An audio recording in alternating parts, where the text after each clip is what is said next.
All right, I am live now. I am live. So Witty and Rift are live, right? You guys are the ones who are live? Yes. Yes, I haven't hit go live just yet. I'm about to. Let me find OBS. You good? Make sure everybody's pictures popped up. Yep. Everybody looks good. I'm gonna go ahead and knock beans. on Rift's door so that way I can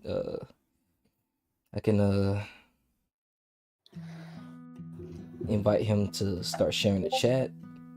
Okay. Jesus Christ. Fucking music's so loud. Okay, I'm about to go live. There Got my he intro is. screen going. Rift, and then I'm gonna get Witty waifu. Bada boom, bada bing. Sent invites. Alright, I sent the invite to you guys, so just make sure you guys accept it. Perfect.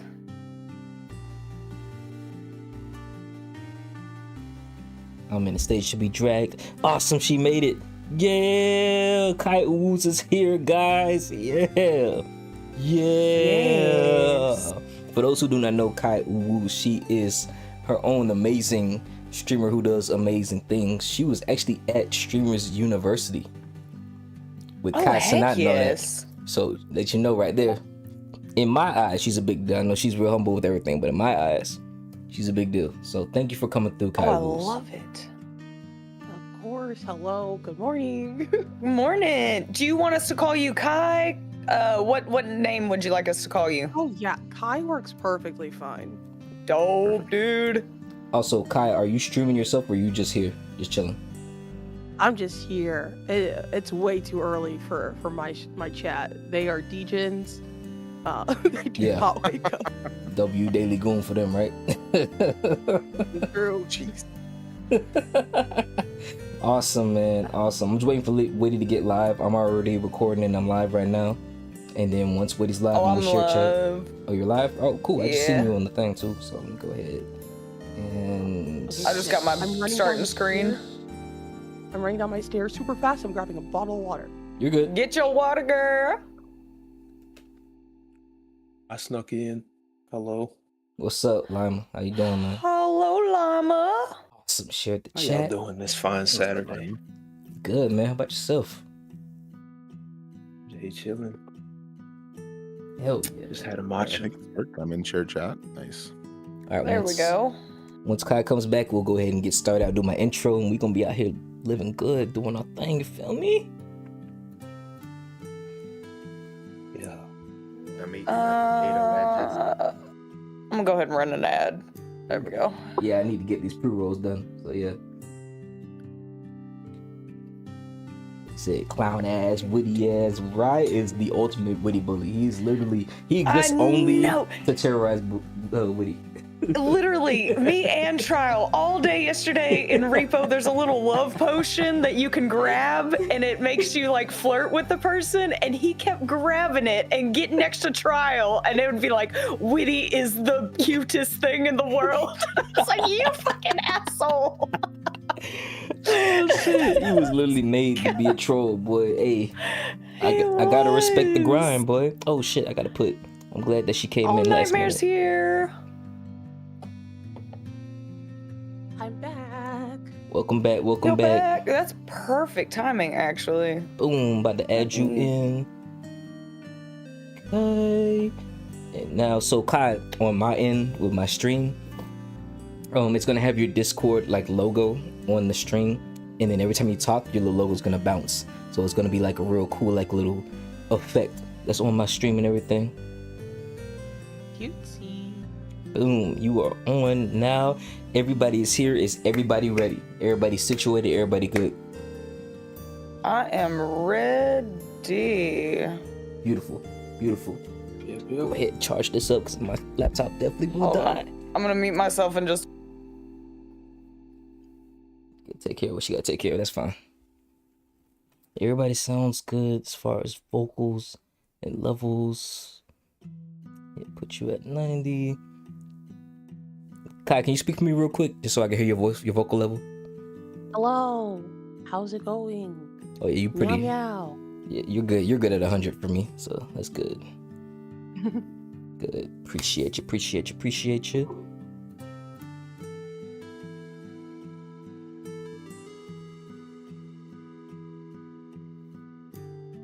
You guys enjoy the stream. I'm gonna go get hell bent on in seafood. Hey, you have fun, some dude. Have fun. Bada boom, bada bing. That game. It's too early to hear your voice. This is rise of food. Oh my goodness.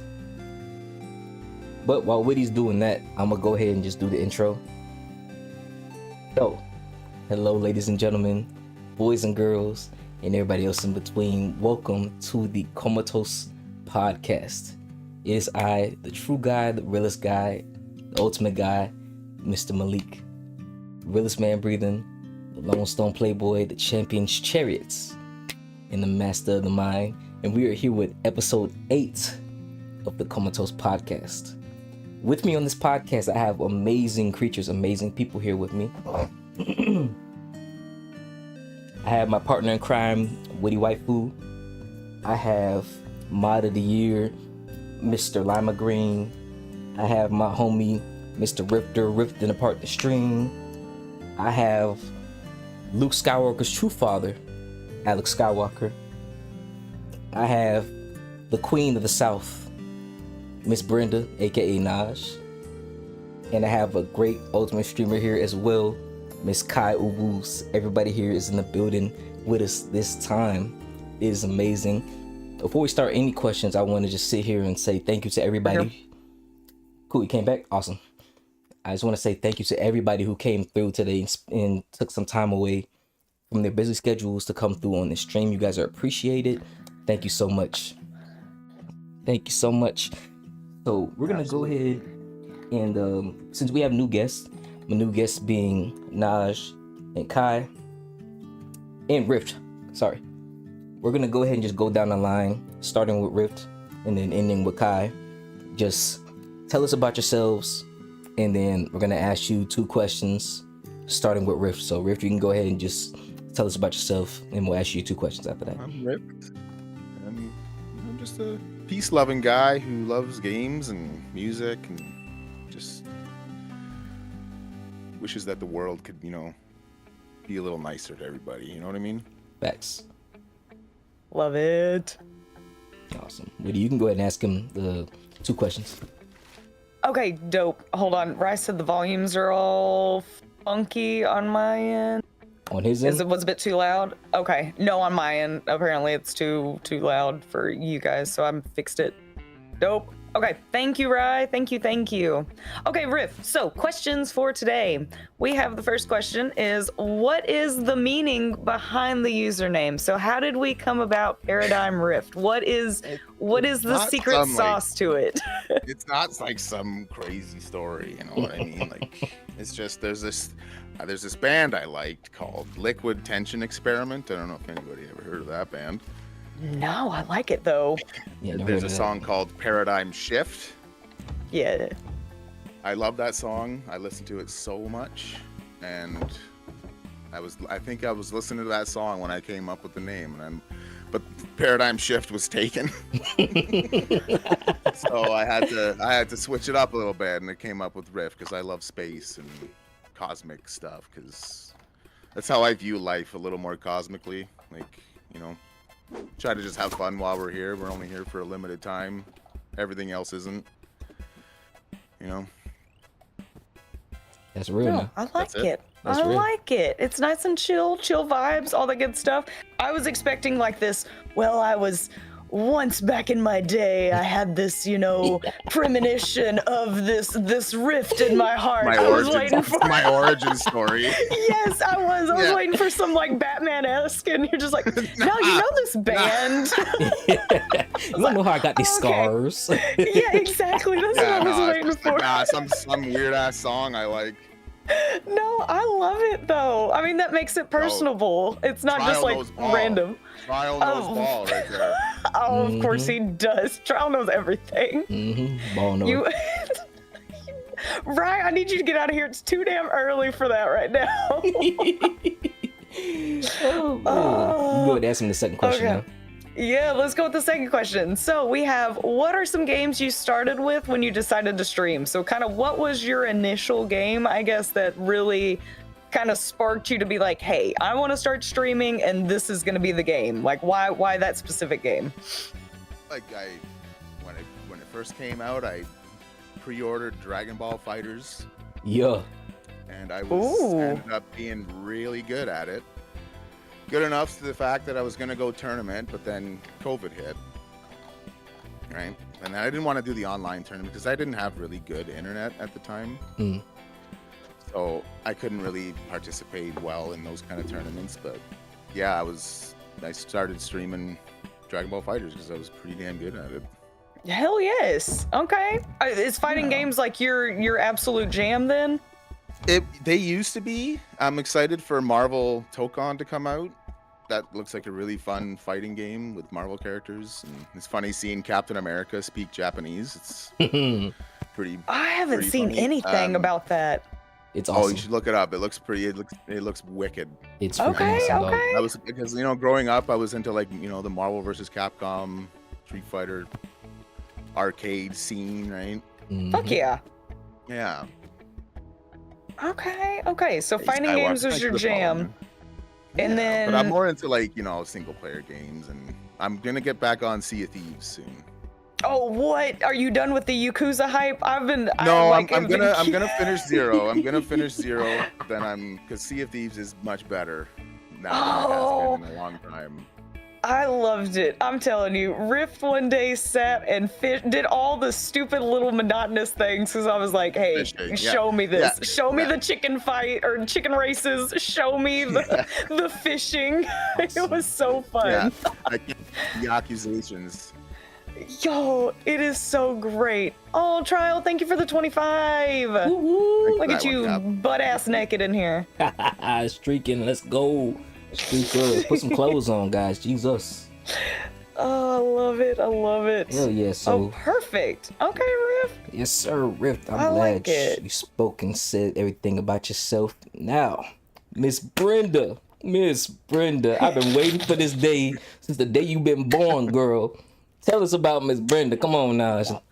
Hey, what's up, bud? So first of all, I don't know who Miss Brenda is. He's dedicated that bit. I can't shake it off. My name is Naj. Believe me or not, I am from Philly. But I spent a lot of time in Carolina, and I do drag that on out, especially just for comedic effect. I love a good Southern accent.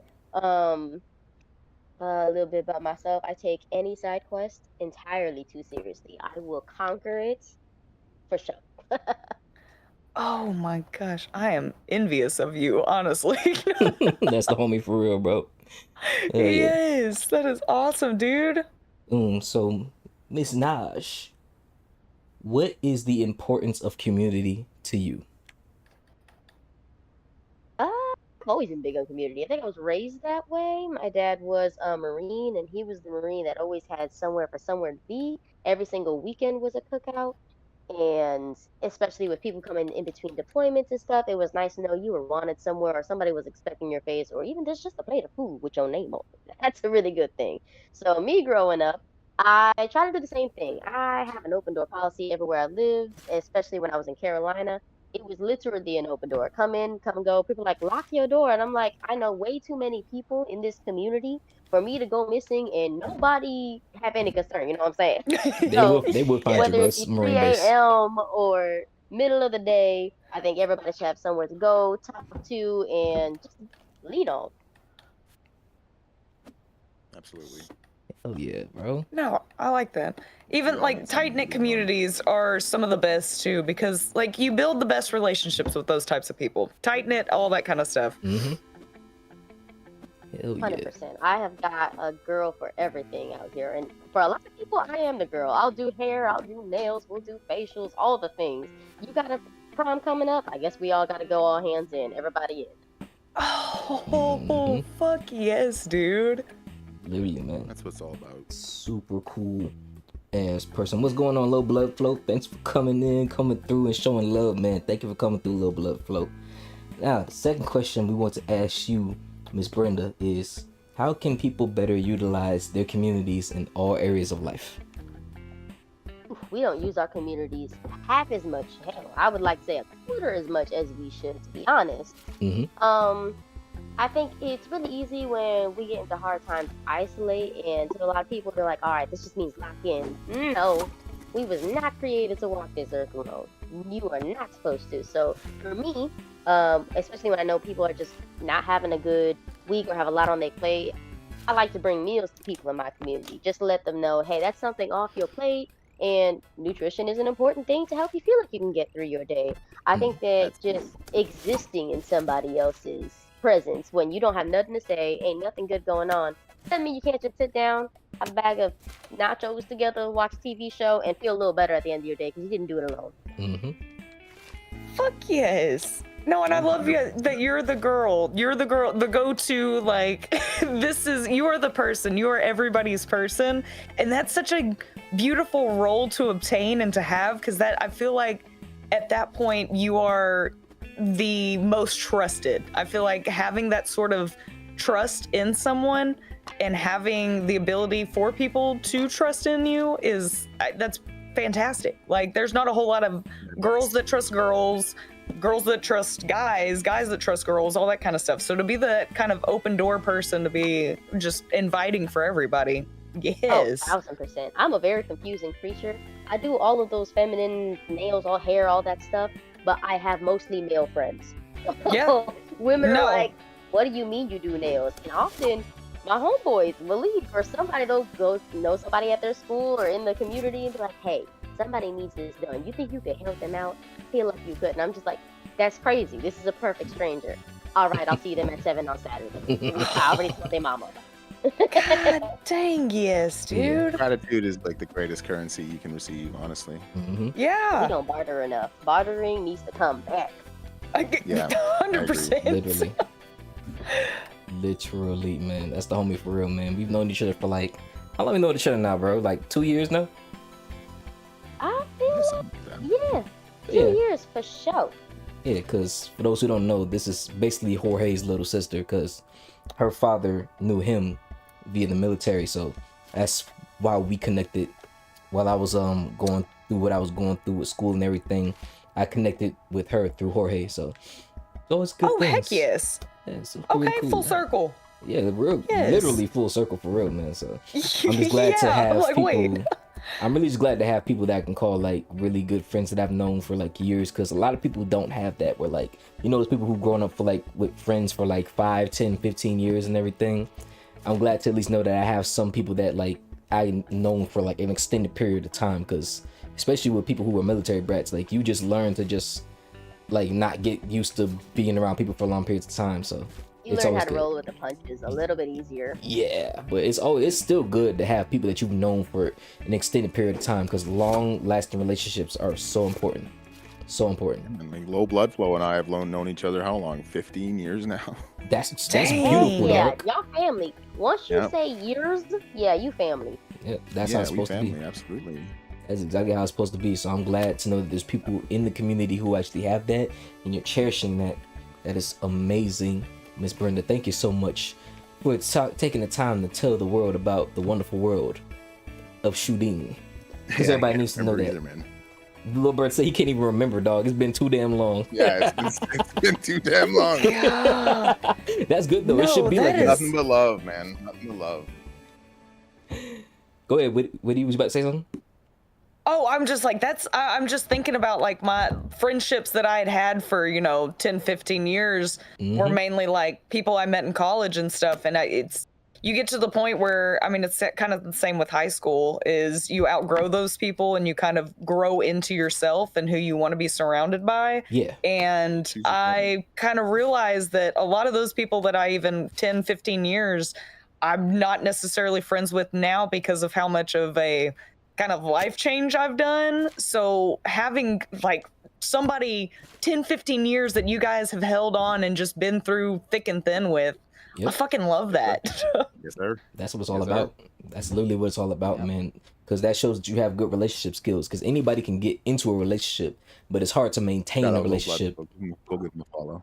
Yep. heard another podcast called When You Leave School and, you know, you're seeing people every day, those relationships that survive past the great scattering, they called it. That's when Hmm. everyone goes their all different ways.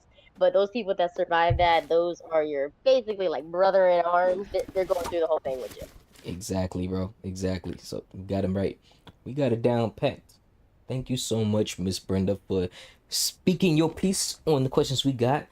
And last but not least, we have Miss Caiuwus, man. I am excited, bro. Her stream is always so fucking lit, bro. Tell us about yourself, Kai. Hello, I'm Kai. I am a streamer and content creator that focuses on community building, vulnerability, being authentic, and being successful in your authenticity. Yes. Hell yes. Holy shit. Mm-hmm. Branding right there. You can go ahead and ask her the questions, man. Go ahead. Yes, I got you. So what was it like at Streamer University? Were there any like key moments that you're like, hey, this was totally worth it? Was there anything that was just, I don't know, I feel like that it was just a good learning experience regardless of kind of everything that you dealt with, if there were any sort of bad, but what was it kind of like?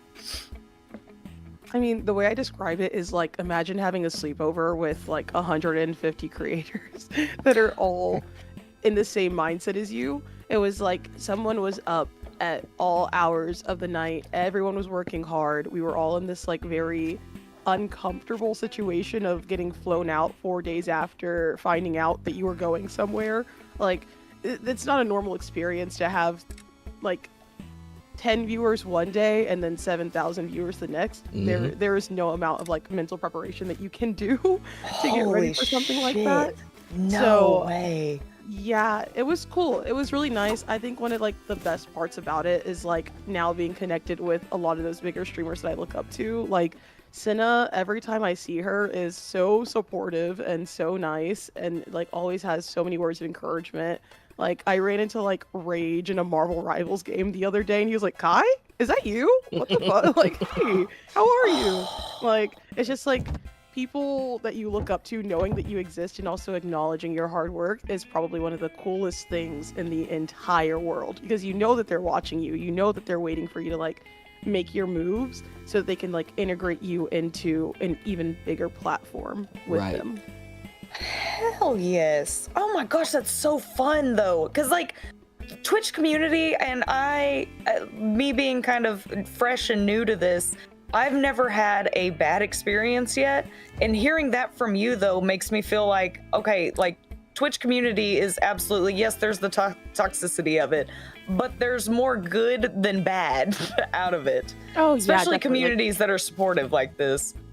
100%. And I mean, I think that some of the best creators on the platform are also some of the most supportive creators on the platform. And like, it is hard to get recognized, but those people are so nice. Like, it's crazy. It's weird. Like, I'm like over here, like inviting people to like my housewarming party. I'm like, oh, do you want to come by? Because like, they really are just like, they're just people, you know, they're people that are just successful in the same thing that you love to do. And that commonality just like keeps you together. Humanity. Really sick. Yeah, exactly. It just goes back to show you, man. Okay. It goes back to show y'all, man. Life is about people. Just seeing how everything was and how they interacted with one another. It was just amazing to see the growth of them all. I remember I was watching like a YouTube little short between Kai and Caiuwus and Kai Sanat, and he was asking her, like, how many followers did you come here with? And she said her number, and then she said, well, how many followers do you have now? And like, just the vast amount of difference just from that short amount of time just goes to show, like, they're all using their platforms to help everybody grow, because that's what it's all about. It's about us using our platforms, like how me and Witty do with our platforms. We use our platforms to make sure everybody is seen and heard, and no matter what your goal is, whether you're trying to do it full time or just use it as a hobby, we know that you're basically going to get to a level that is bigger than what you would have gotten by yourself, because we all can help each other out and we all can expose each other to different audiences that will help each other out at the end of the day. So I always love hearing things like that. I always love hearing success stories of that nature. Well, and I love it because some of the best people I would have never met if we wouldn't have ever kind of joined communities kind of thing. Like, I mean, Rift is one. Like, I love watching Rift streams, and I would have never known who Rift was if I had never met you. So it's kind of like, this is, it's a beautiful cycle, I guess, of like... It's just like, there's nothing bad. It's just all wins all around. Yeah. You know what I mean? Exactly. There isn't. There's really no negatives to kind of putting yourself out there and wanting to enjoy other people's communities. And I know some people get so picky about like, oh, you're coming in to steal my community, you're coming in. And I don't understand that mindset of like, why would you not want to share your people? Why would you not want to share everybody? If you have badass people, why would that not want to be a thing that you're wanting other people to branch out and meet other badass people? I do not like collecting people, right? It's like, Go ahead, Kai. Go ahead. my roommate now, we actually initially met like 3 years ago on Twitch. Fuck yeah, see? I'm like, yeah, like it's really cool, and it's like I live in like a streamer house now, but like he is like the person I'm definitely closest to, and it's like we met each other off of a random raid like 3 years ago. Like so random. So incredibly random. And we're like, And move to LA.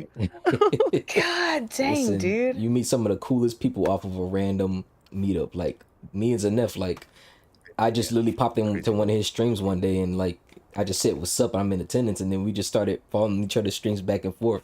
I'm thinking like, yo, this is a big editor. This man's busy 24/7. The hell he doing in my stream? He's like, bro, I'm just a dude at the end of the day. I'm a human being. And I was like, it's so cool. And it's just seeing how far we've come just from that one interaction. You never know where being kind will take you. So just be kind to folks, bro. And just be willing to interact and collaborate with folks, man. Life is about people. I'm gonna always keep stressing that shit. Life is about people. God, yes. Yeah, and I would have never met some of the greatest people. I mean, I think, and I'm kind of, I guess, the anomaly, and I don't condone this for everybody, but like, I would have never met Trial if I would have never gotten introduced. I would have never met Rye. And these are people that, I mean, obviously Trial and I are dating, but like, I would have never met Rye, and I consider Rye one of my best friends, even though I've known him for like 6-7 months now. But the connection that we've had over Twitch and just the continuation of growing our friendship is so good. I know, Trial, just sit there. It's confirmed now, on record. It's on record now, dog. You can't deny it no more, buddy. It's okay, man. No, it's okay. No, you're stuck with me. But bro, awesome, man. We all got everybody's questions done. As I've said before, we are gonna be going for 2 hours. I think we started at, I'm gonna just say we started at 1. So we're gonna go for 2 hours, and by that 2 hour mark, if people want to extend or we're just gonna end it there, I'll ask the question right when we get to the 15-minute grace period. But we're gonna go ahead and just go right into the questions, and these questions are mainly targeted towards the streamers for the first 3. So all the streamers here, be prepared for it. Question number 1. What's something viewers don't realize is actually really hard about streaming? Anybody can go. I'm going last. I think the hardest thing for me is the mental block of actually putting on a camera and just kind of not putting yourself out there and being vulnerable, but it's almost just being vulnerable. Like, okay, I have a camera on, I am going to play this game, I'm hoping everything goes well. There's so many little different mechanics that are happening on the stream that I think a lot of people, well, me, I didn't realize was going on. Like, okay, I'm having to look at OBS, I'm having to look at, you know, volumes. Are volumes good? Is the game even loading? Is anything pulling up? Am I, you know, flashing the camera accidentally? Like, there's so many little things that you don't think about that as soon as you start streaming, you're like, oh yeah, no, there's a lot more going on than just, hey, let me turn on my PC real fast. Okay, I hit go live, let's go. Like, and I think that's why I didn't think it would be so mentally taxing as well. But streaming it's kind of exhausting. And I'd say that not as like, oh, it's like a hard day's work, but it is, kind of mentally taxing by the time that you have looked at everything, have everything set up, you've done your stream. I do a lot of talking in my streams, so it's like, okay, did I say anything stupid? Am I forming sentences correctly? And it's all kind of like a mind game on my end, but that was something that I didn't realize was going to be so difficult, was, I guess, the upkeep and everything of a stream. No, facts, Yeah. that's real. I can understand that, and I can understand like even like connecting with your audience sometimes, especially if you're just starting out as a streamer and like you have no viewers. You still got to be like vocal and stuff, and it's like trying to talk to yourself in a way, but not like you normally. Because I talk to myself out loud all the time, but not like I would normally would. You know what I'm trying to say when I'm trying to play a game and trying to like commentate on it, and it's like you're kind of putting on a show for nobody, and that can kind of be disheartening sometimes. Yeah, no, definitely. And I can understand it on the other scale too, because I saw like it was a Markiplier clip, and he's like, I feel bad that I can't connect with my audience anymore. He just grew too big. Like he can't really connect to anybody on like a personal level. Yeah, that's like incredibly jarring. Like I'll see someone come into my chat and I'm like, oh, first time chatter, where's the highlight? And then people are like, oh no, I was here during Stream University. And I'm like, yeah, I don't know who you are. And like I feel so bad because there are people who like legitimately did support me, and I'm just like, I don't recognize you because there were so many people that I just like stopped reading chat. Like you just can't read it anymore. And I still remember like I was at my peak viewership, and Kai Cenat went, he was like, man, I miss when my chat moved this slow. Like, it's so cool getting to, like, see people's names. I was like, slow? I was like, what are you talking about? Like, hold the fuck on, wait. I'm like, dude, there are thousands of people in here, and you're like, oh, wow, I can actually read this. This is kind of nice to, like, see people's names. And I'm like, how are you doing that? Mind you, we're reading off of, like, a little Samsung, like, like, chat box, like, in IRL Pro. Like, I'm like, how are you doing that? But yeah, like, you don't get to connect with your audience the same way at all. Yeah. Whenever I you're feel like there's a struggle. creator. There's a struggle on both ends of the spectrum. Absolutely. Yeah. That I don't think a lot of, especially viewers of the bigger streams, I don't think realize that. It's just like it can be crazy to have that many people. God, yes. And that's my favorite part, is connecting with people. Like, that is my absolute favorite part. Like, and everybody, I know we make jokes about it, but it's like I end up playing a game for like 30 minutes because I would rather just sit and connect and talk with everybody over playing a game. It's like the Truman Show. You remember that Jim Carrey movie? Yeah. Oh, yeah. I love the Truman Show. Take that number of how many people are watching these bigger streams and put them all in a room. Like, it's huge. Yeah. It's like you're just watching a guy do shit in his room. Do his thing. Yeah. 50 people is a lot of people, man. Fergie! What's up, Fergie? Yeah. 50 people is a lot of freaking people. Go ahead. I think for me, like something that is kind of unexpected is the like need to constantly perform in order to retain an audience. It's like you can go live every day, but if you're not providing people with something innovative, new, interesting, exciting, like something that connects with them, like that audience is not guaranteed, even if you stream 24 hours a day every single day. You know? So I think that's like something that's crazy, is like I've been streaming consistently since SU, but like my viewership dropped because a lot of those people thought I was going to be like this like super hype IRL person. I'm like, that is not me. Like, I'm chill. I talk about mental health. I like doing cooking streams. Like, whenever I go outside, I want to do like a picnic. Like, I don't want to blow shit up. I don't want to do anything crazy. I just want to hang out. So I feel like that's something that's always really interesting, is like figuring out retention with your audience. Yeah, you enhanced what I would wanted to say, so I thank you for that. I was going to say something to that effect, but you did it first. So. But you nailed it. No, you got it. You nailed it. Better than I could have said it. Hell yeah. That's what it's all about right there, bro.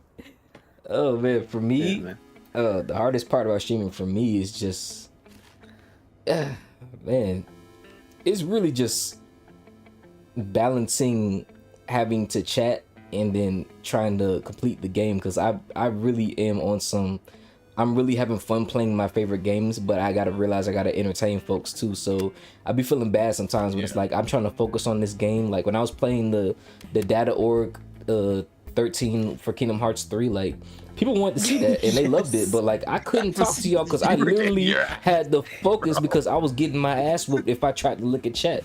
I looked at chat one time and almost died instantly. And I was like, shit, man, I really want to talk to y'all, but like, I play games where like, I really am like, call it ego, call it whatever the fuck y'all want to call it. I really play games where I like to try challenge myself. And sometimes I be forgetting that chat is there sometimes, and I'll be like, oh shit, I gotta make sure to talk to make sure that they know that I'm there. And it can be hard sometimes. It can be hard just to remember that I gotta focus on chat, because I don't want anybody to ever feel like I'm like ignoring them or not paying attention to them. Like, even when I had like, I remember the chat was flying one time with just like 10 people in my chat. I was like, Jesus Christ, I might have a hard time when it's like 20, 30, 40, 50 people, because if I'm having a hard time keeping up now trying to play this game and chat with y'all, I can only imagine how it's gonna be. And I'm a human being. I'm not gonna sit here and try to like overperform. I told myself I was never gonna do that when it came to this streaming stuff, man. I'm just gonna be myself. I'm not gonna try to be something that appeases the folks. It's like they're gonna like me for who I am, or they could just find another streamer. I'm not doing that, because you lose yourself when you do that. You really could lose yourself when you do that. Like Groggy Greg says, like, you get fatigued. Yeah. Like, it can actually fatigue you. And I never want to get burnt out with doing streaming, man. Streaming is fun. And Zenev gave me some really good stuff. Yeah. You know, the crazy thing is, like, streaming itself doesn't exhaust me at all. I could stream all day, every day. I could actually do that, and I'd be chill. It's the having to make content offline to pipeline people into your streams that exhausts me. Bro. Oh God, yeah, God. I can't even. Dude, making shorts, bro, is so fucking annoying. You gotta comb through that fucking video for like fucking 3 hours and shit, dog.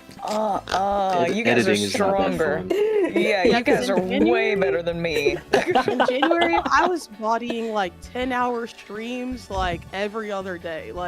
And I was like, wow, this is so fun. I can't wait to see you guys again tomorrow for another 10-hour for literally no reason at all. But then I had to start editing shit, and I was like, okay, guys, we gotta cap it at 5. I'm so sorry. I'm so sorry. Could not be me. No, I get 3 hours I just deep. go live, kick back, and yeah, 10 hours. I'm done. I am done after 3. I can't. But also, my issue is I sit all day at my day job, so then it's like, okay, I sit all day and stare at a computer, and then I come home and sit all day and stare at a video game. So I have a hard time, I guess, with that balance, the work and streamer life balance, if that's what we want to call it. Yeah. That's my biggest issue. I feel that. I feel that work. That is valid. Yes, that's the thing that sucks. I still work a 9 to 5 too, so I do empathize with that. And I work from home at a desk. So I'm like, yeah, I literally do my 9 to 5, and then I immediately stream, and then I edit, and then I do like my meetings. Yeah, I don't get a lot of sleep. Oh yeah, that's what I'm thinking. I'm a freaking grandma, man. Sleep. I cannot sacrifice that. I'm not sacrificing that. That's more than a 9 to 9 job. Props to y'all who work from home and can still just automatically switch into creativity. If I have to clock out and immediately go to like a rehearsal or something, I'm like, oh no, I'm still corporate Naj. I don't know how to switch. Give me like 30 minutes and a snacky first. Literally, as soon as I get home from work, I literally lay stare into the void for like an hour and a half, and I'm just like, nobody talk to me, nobody look at me. I just want to have a moment to myself. Been dealing with bullshit all day, and then I'm good to go. You know what you should do is like, so I have a set of songs that I listen to before every single stream to lead into it. So like, if you like basically train your brain to get excited for stream, it's way easier. Yes. Because there are days where I'm like, I do not want to go live at all, but I put on my playlist, I get ready, I put my little cute outfit on, I like blast music across the apartment, get a coffee, a little snack, and I'm like, okay, I'm ready. And I basically just like train my brain, and like whenever you hear these songs in this order, whenever you hear these songs in this order, you are ready to go. And it like snaps like the streamer version of myself on. What's up, guys? It's Caiuwus. Thank you for the alert, Jer Bear. Hell no. Yeah, that's real, dog. That's real. It's not easy, man. And that's the one thing. I'm glad y'all mentioned 9 to 5s and being an entrepreneur.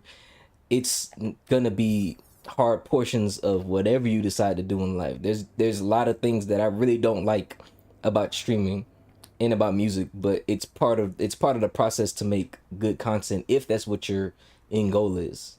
And it's the same thing with 9 to 5. There are parts of having a job that fucking suck, but it comes with the territory of what you're trying to do if you want to be good at your job. So you really just gotta find ways to make you gotta find the joy in like the suffering and the sucking sometimes, so that way it can be a lot easier for you to continue doing what you do, because the great parts are still there.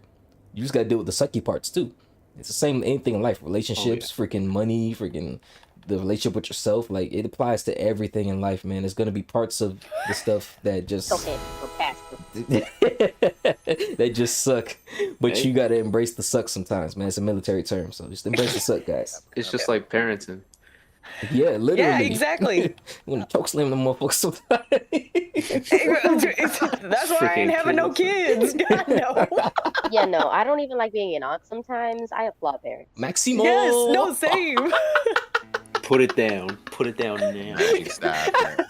The put it down phase doesn't ever stop.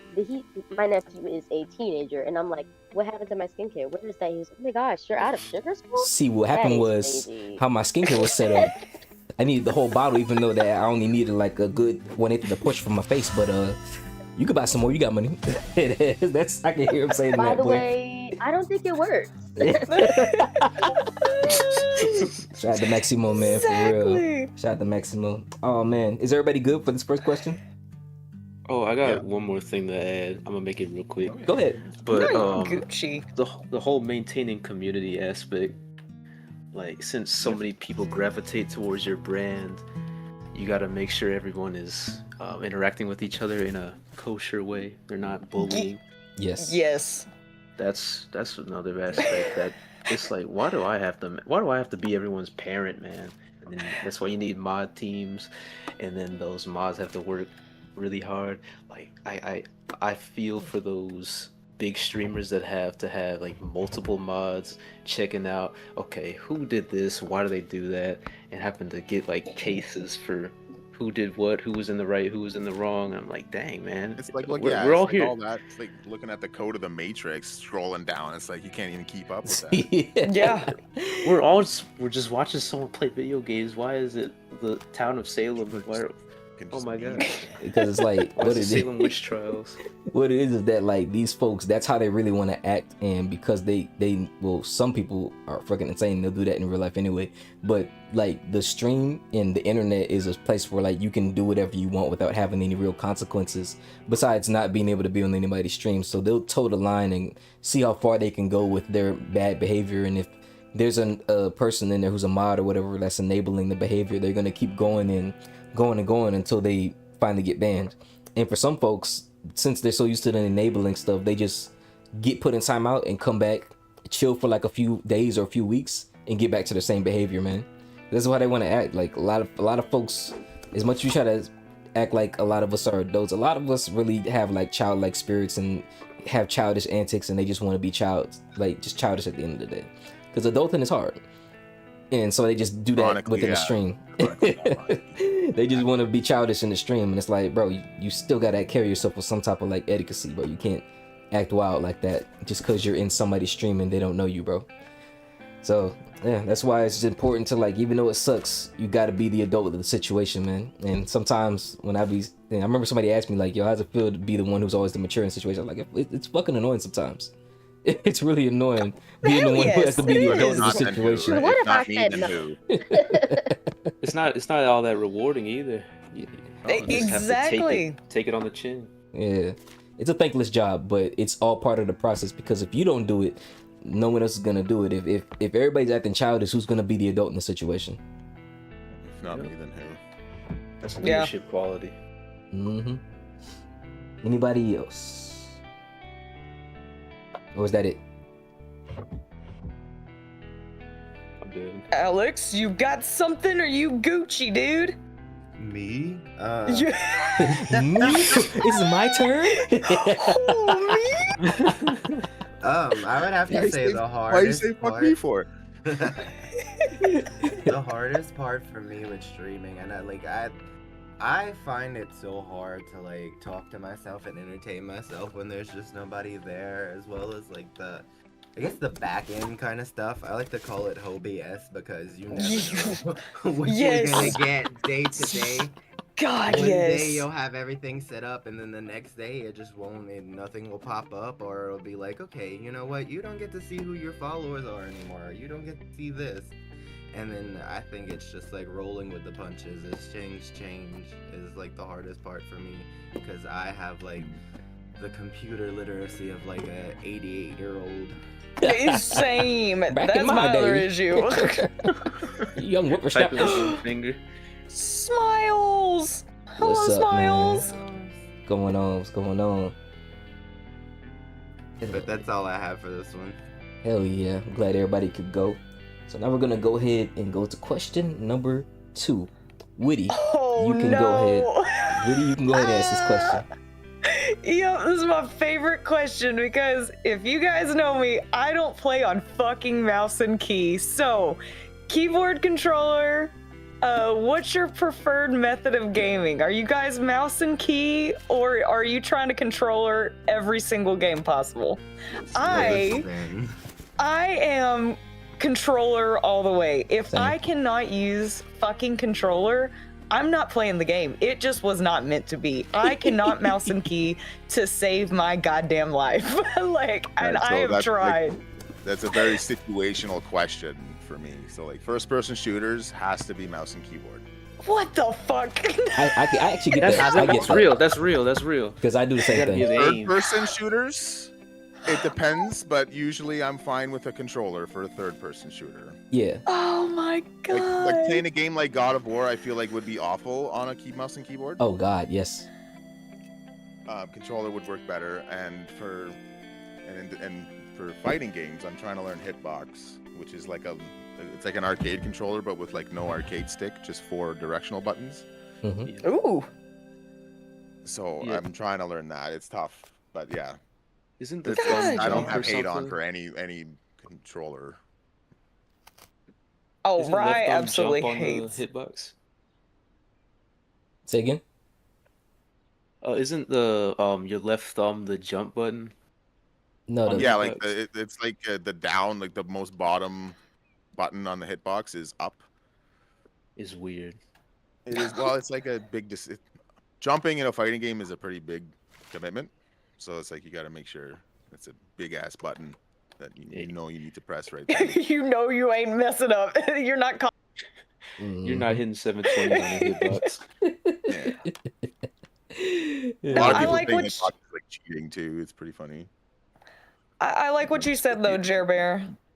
Gatekeeping behavior, play what makes you have fun. Yeah, no, I Exactly. completely agree. Like, I know Rye gives me shit because he tells me that he's gonna take away all my controllers and make me play mouse and key all the time.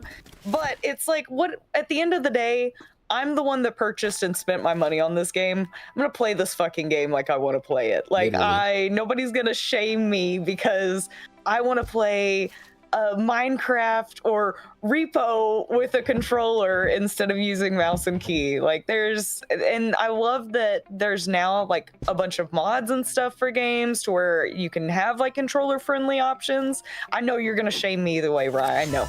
But that's just, I'm strictly controller. I literally refuse to use a mouse and key. I think for me, it's also situational, but I will say that I lean heavily towards keyboard because I play Minecraft like all the time. So much Yeah, so yeah, that I Minecraft tried to use my Minecraft keys in Repo the other day, and it didn't work out. But I'll admit when like a controller works better in a game. Like I was playing with Witty the other day, and mouse and keyboard just wasn't working, and I switched to controller, and we fucking slammed that shit. Yeah, it's like when you pull up Yakuza, it says real Yakuza play with a gamepad. So the fuck? Mm-hmm. About to play a fighting Pull game. out the freaking Power Glove. Let's get the Nintendo Power Glove going at that Ooh. point. Fuck that thing. Oh, I immediately got that reference. I know. Fucking old DK bongos Rad. are bust. Them oldies. Hey, those DK bongos, you could do so much with those. Hey, I remember Oh my there's God. a Street Fighter streamer, Nephew. He played with like the steering wheel. He played Street Fighter with the Jesus. steering wheel, and he was just whooping ass, no problem. Like, Bro, that reminds me of this one dude who had a Guitar Hero guitar, and he was playing Kingdom Hearts 3, and he was whooping ass level 1 with a freaking dad at work fight with a Guitar Hero controller. Like, he was literally like playing I love Guitar people Hero that can do that with shit. the fucking. I was like, ain't no fucking way. didn't that one Y'all some dude? creative- One dude got his goldfish to beat Elden Ring. Yes, I watched that. Jesus. The That was fucking insane. goldfish. It's awesome, bro. Jeez, man. But yeah, it's like Mr. Groggiest Greg said in the chat. Backseat gamers can stay mad. I'm gonna use what I want and suck at the game if I'm feeling it. That's what it's all about. If I'm having fun with the game, it don't matter if I'm playing with mouse, keyboard, a damn joystick, a gamepad. I just play with what feels natural and feels comfortable at the end of the day, man. Because there's no right way or wrong way to play games. It's just the way that you Yeah. Dude want to playing play Call it. of Duty with the recorder. With the recorder is Oh my- crazy.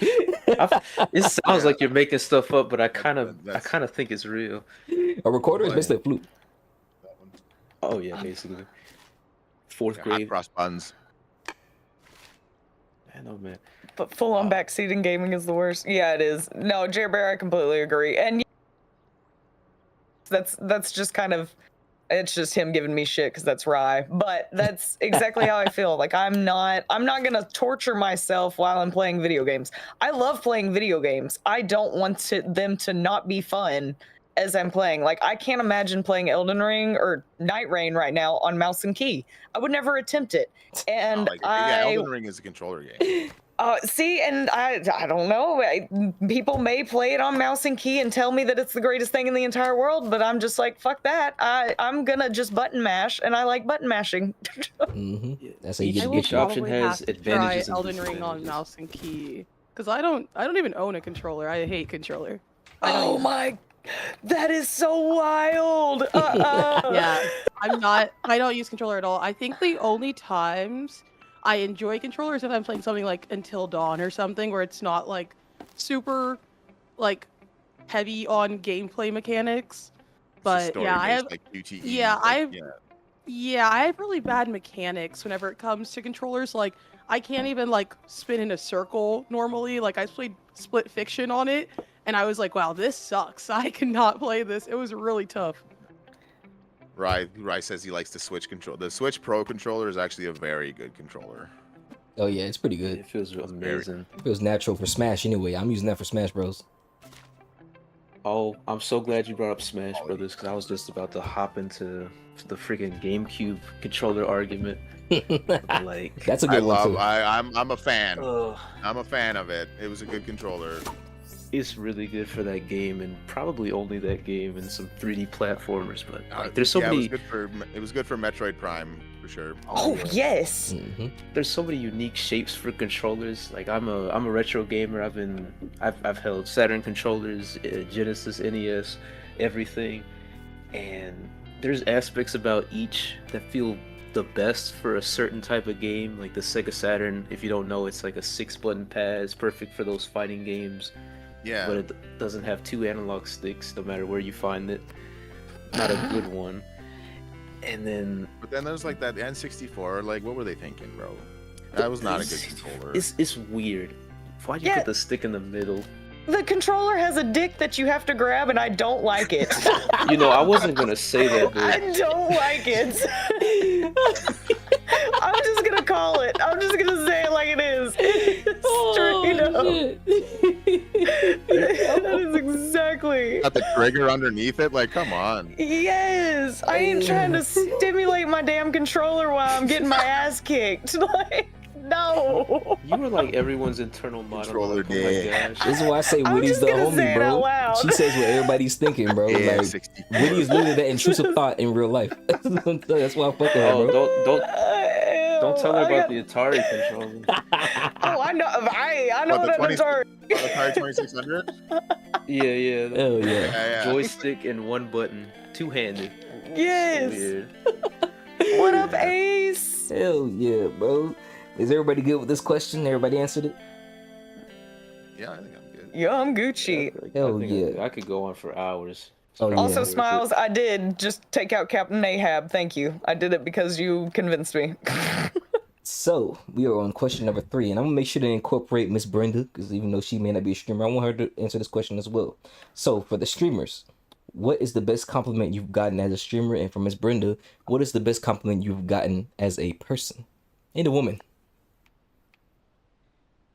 I'll go first by saying Witty complimented me on my voice acting the other day, and I thought that was pretty fucking cool. Heck yes! Everything your Yeah. Yakuza going through. I'm addicted to your Yakuza streams. I absolutely love them. I appreciate love y'all. them. Oh, they're so fun. It was a compliment, made me feel good, and I appreciate that. No, Yes. Now I definitely, get to let you dude. know. Can we get a sample? Give me Sample that of what then? professional. Give that voice. You want a sample? Out of the water. I don't know. I can't. I'm not on the spot. Yeah, on the spot. Dang, you can't voice act on the spot? Oh. I gotta get ready. Now he do that for the big dollars. Mm-hmm. Yeah, So you gotta pay me first before I do my voice acting, boy. Pay me. That's funny. Witty. Biggest. I don't know. Just. Every time trial I feel compliments you. like I know that's literally what is my favorite line. Because nipple piercings taste like house keys, and there's no place like home is the best compliment I've ever received in my entire life. So, no, I feel like I have created a safe space for people to just kind of authentically be weird and be themselves, and hearing people say that this is like, if they pop into Discord, they're like, I can actually, talk and be the way that I've always wanted to be without anybody going, oh my gosh, like I'm being judged. Like, I feel like I've created enough of a safe space in Discord and on my streams that everybody kind of understands, like, we don't cross these said lines. Like, I don't really have to go through any rules or anything like that. So it's nice to have people that feel like they can just be comfortable. And that in itself is really kind of the only reason that I like streaming, besides the fact that I like playing video games. I just was the outsider. I was the loser kid my whole life, and I was weird, and I was marked as the weird child. So now having a community that a lot of people were marked as like the weird kid growing up are now here and get to embrace themselves. I love that. I love that I'm able to give that to people. I love that I'm able to connect with people that were the weird kids, because, I mean, they're absolutely fantastic. We're the kids in America. Oh. I love that. Perspective is so crazy. I was gonna say the same thing. Like, the best compliment somebody could tell me is that they feel safe with me. I'm being the weird kid, but growing up in Philly, you need to have 2 things as a child if you were going to get bullied: the ability to roast back or throw hands. Luckily, my roast did everything for me, so I didn't have to do too much of the throwing hands. But now, like, now as an adult, if people are like doing that, I'm like, you chose to do that as a whole grown human being. Like, your frontal lobe was fully developed, and that's what you wanted to do with it. Crazy. Anyways, we gonna have pizza rolls in my house. What y'all trying to do? Yo, Naj can throw down in the kitchen too. So if y'all ever want a good ass meal, 100%. Naj, for real. Anybody else? Oh, I got something to say. I don't have a specific compliment, but I think some of the best compliments you could give a person, it teaches them something they didn't know about themselves. Yep. Like, something I hear about me sometimes is that I'm very calm under pressure. I don't see that, because in my head I'm like, oh my gosh, what do I do? Oh my goodness. And then people are like, SpongeBob handle things fire pretty well. in the Krusty Krab in your head. We threw out his name. Yeah, man. And people compliment me on my patience, even though in my head I'm like throwing hands, Crashing out. yeah, like stuff that people don't know about themselves. Those are the best kind of compliments, because It makes you feel seen in like a very positive way. yeah, it gives you something else to be proud of, because Yeah. our inner monologue. I feel like we are our worst bullies sometimes, Mm-hmm. and just hearing something to make us feel good about ourselves that we weren't trying to prove to ourselves. Yes. I feel like that's powerful. Yeah, I think that maybe one of my favorite compliments is like if someone comments either on my content being good, obviously that's always nice, or like someone saying that like my energy just feels good and it's like comforting. I really appreciate when people say things like that. And then of course my voice. If someone compliments my voice, I'm like, oh my god, thank you. I'm like, wow, because all I do is talk on stream. So like, thank goodness you guys don't hate it. So I think those are like my top ones. Heck Good. yeah. That's real good, man. For me, Ride. go ahead. No, Ryan's just talking shit, and I just want to talk shit back, but I'm not. Roast his ass, bro. Anti-bullying. Calling me laundry. Get up out of here with that shit. I think for me, the biggest compliment I received was just people genuinely saying like, man, you're really good at what you do. Because I'd be so focused on just doing stuff that I don't realize, like, sometimes like I'd be so caught up in trying to just always outdo myself that I'd be forgetting that like sometimes I make amazing ass content that people really resonate with. Like when Woody said like, man, you really are like really good at like getting people together and like you're the glue to the culture. And when Zaneth was like, bro, you really know your own brand a lot. You really know what you want to do. Like sometimes I'll be so caught up in just trying to go and just get shit done that I don't take time to be like, damn, I really make some fire ass shit no matter what it is I create. Because I'm trying to outdo myself all the time with everything that I do in life. So I just appreciate those moments where people just taking the little things about myself that I may sometimes miss about myself. I appreciate that. Yeah, and just your consistency too. I really appreciate the fuck out of your consistency. Like it's not like when you put things out, you're consistent about putting out good things. And it's not I'm putting out shit just to have shit. You are putting out consistent good stuff. And that's what I love and appreciate is like you are constantly trying to level up your streams in every way, whether it's YouTube, whether it's on Twitch, whether it's just making shorts, like you're saying. Like it's a constant strive to get better and better, and I fucking love that. I think that is an admirable thing to have and do. Thank you, Whitmire. It means a lot, man. Y'all. There's that one slash stream, like you said you had a bad day at work or something. I could hardly tell through your demeanor. Oh yeah, man. I don't.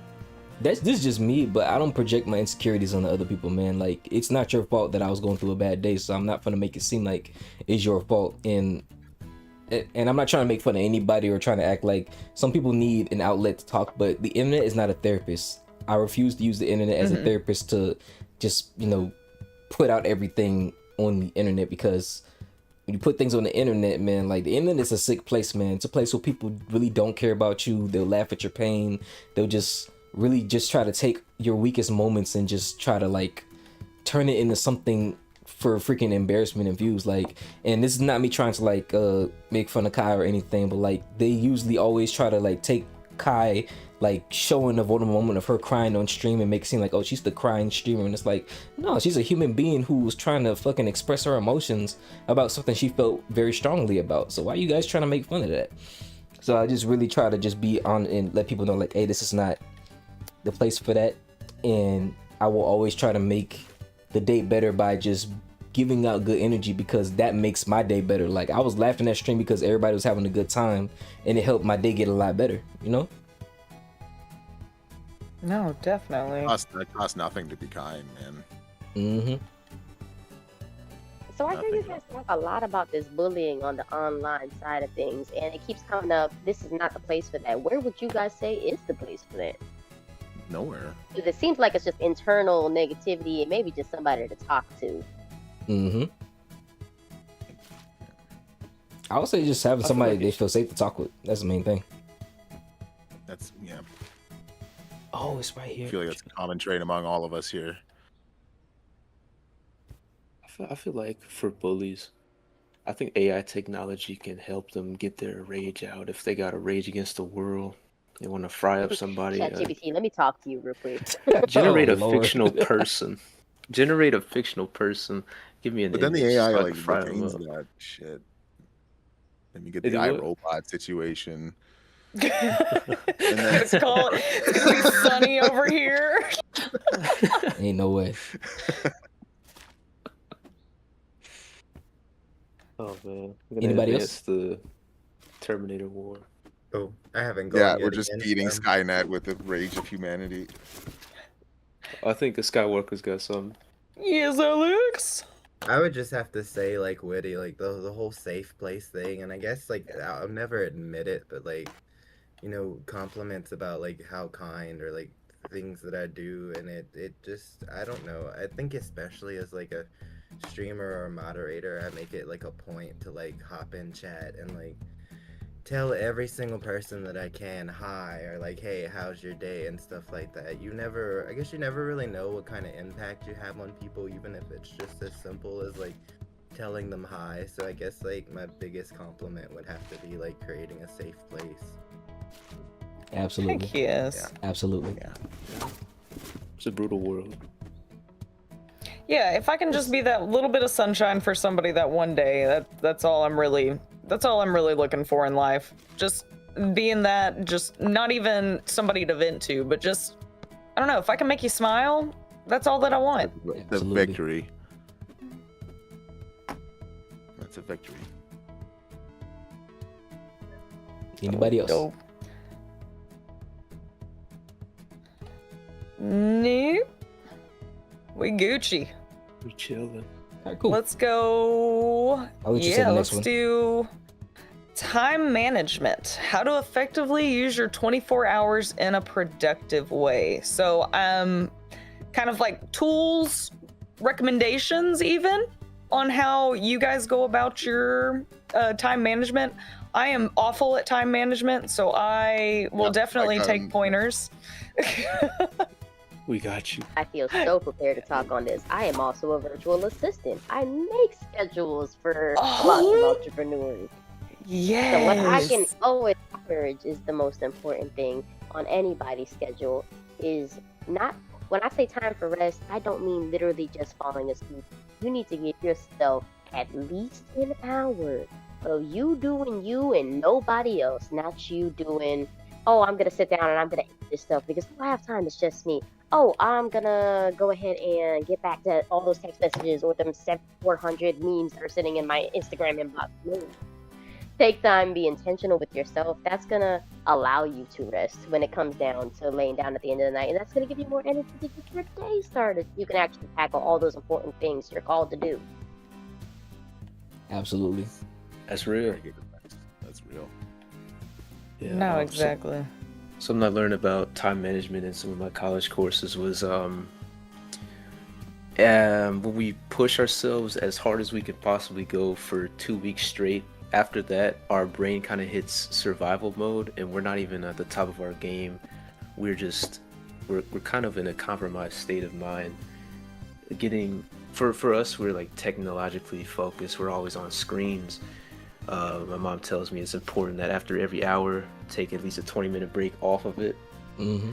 And we need that time to sit. We need that time to think about, just circadian rhythm.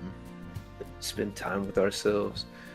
And for many of us, we have a full-time job, and then we have our side hustle that can kind of feel like a second full-time. I'm still trying to find the balance of that, because I do get burnt out sometimes, because I am horrible with this. I always think that something is easier than it is, and then I find out 2 hours later I have a migraine and I have to sit out for a day. Literally, man. Really just, I think the hour rule is something that I should work on, and learning when to sit down. Yeah, and just shut your mind off. That's my problem is my mind shut off. I am I am miserable with, I guess, my time management and communication. That is my biggest flaw, obviously. Like, you guys all know, if you've ever messaged me on Discord, you're gonna probably get a message either within the next 2 days, or you're gonna get a message in like 3 months when I finally like have want to stop being selfish, I guess, with my time.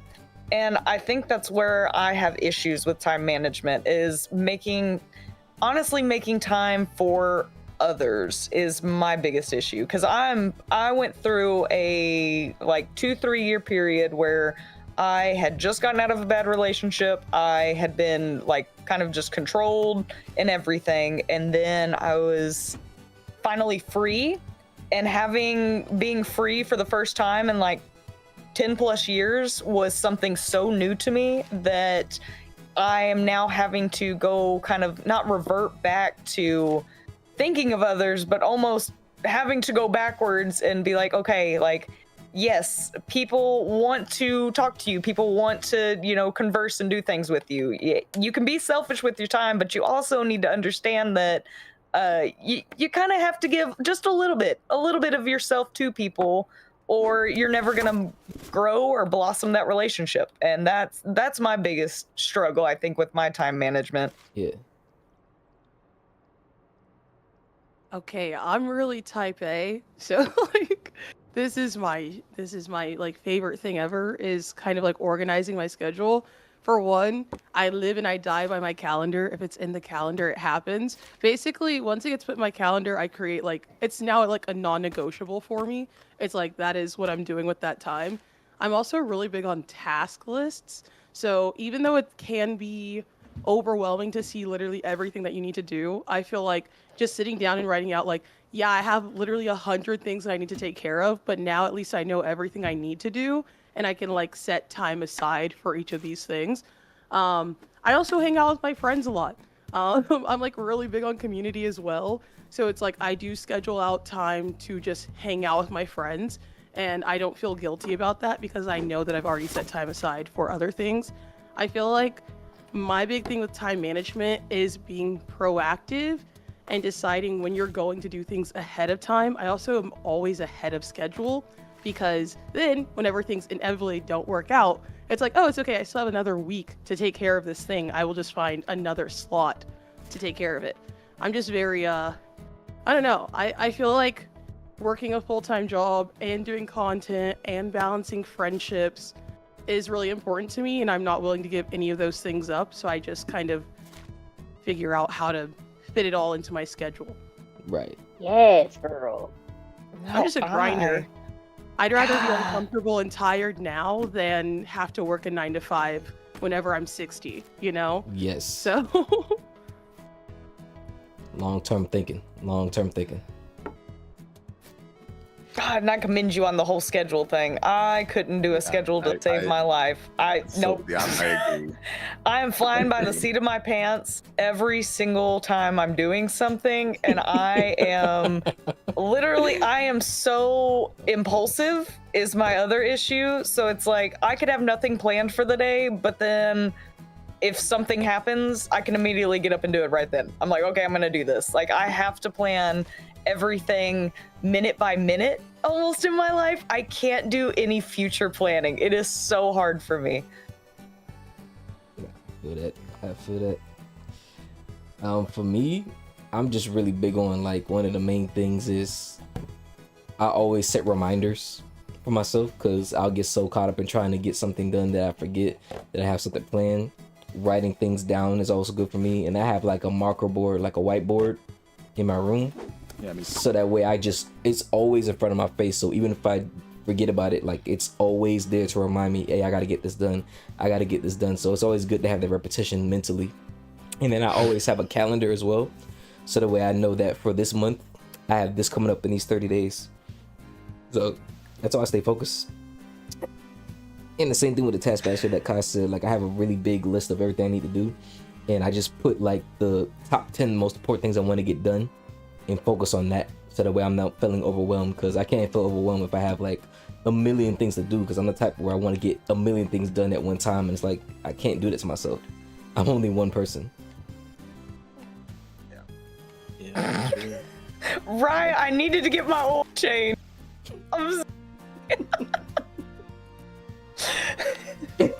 You son of a bitch.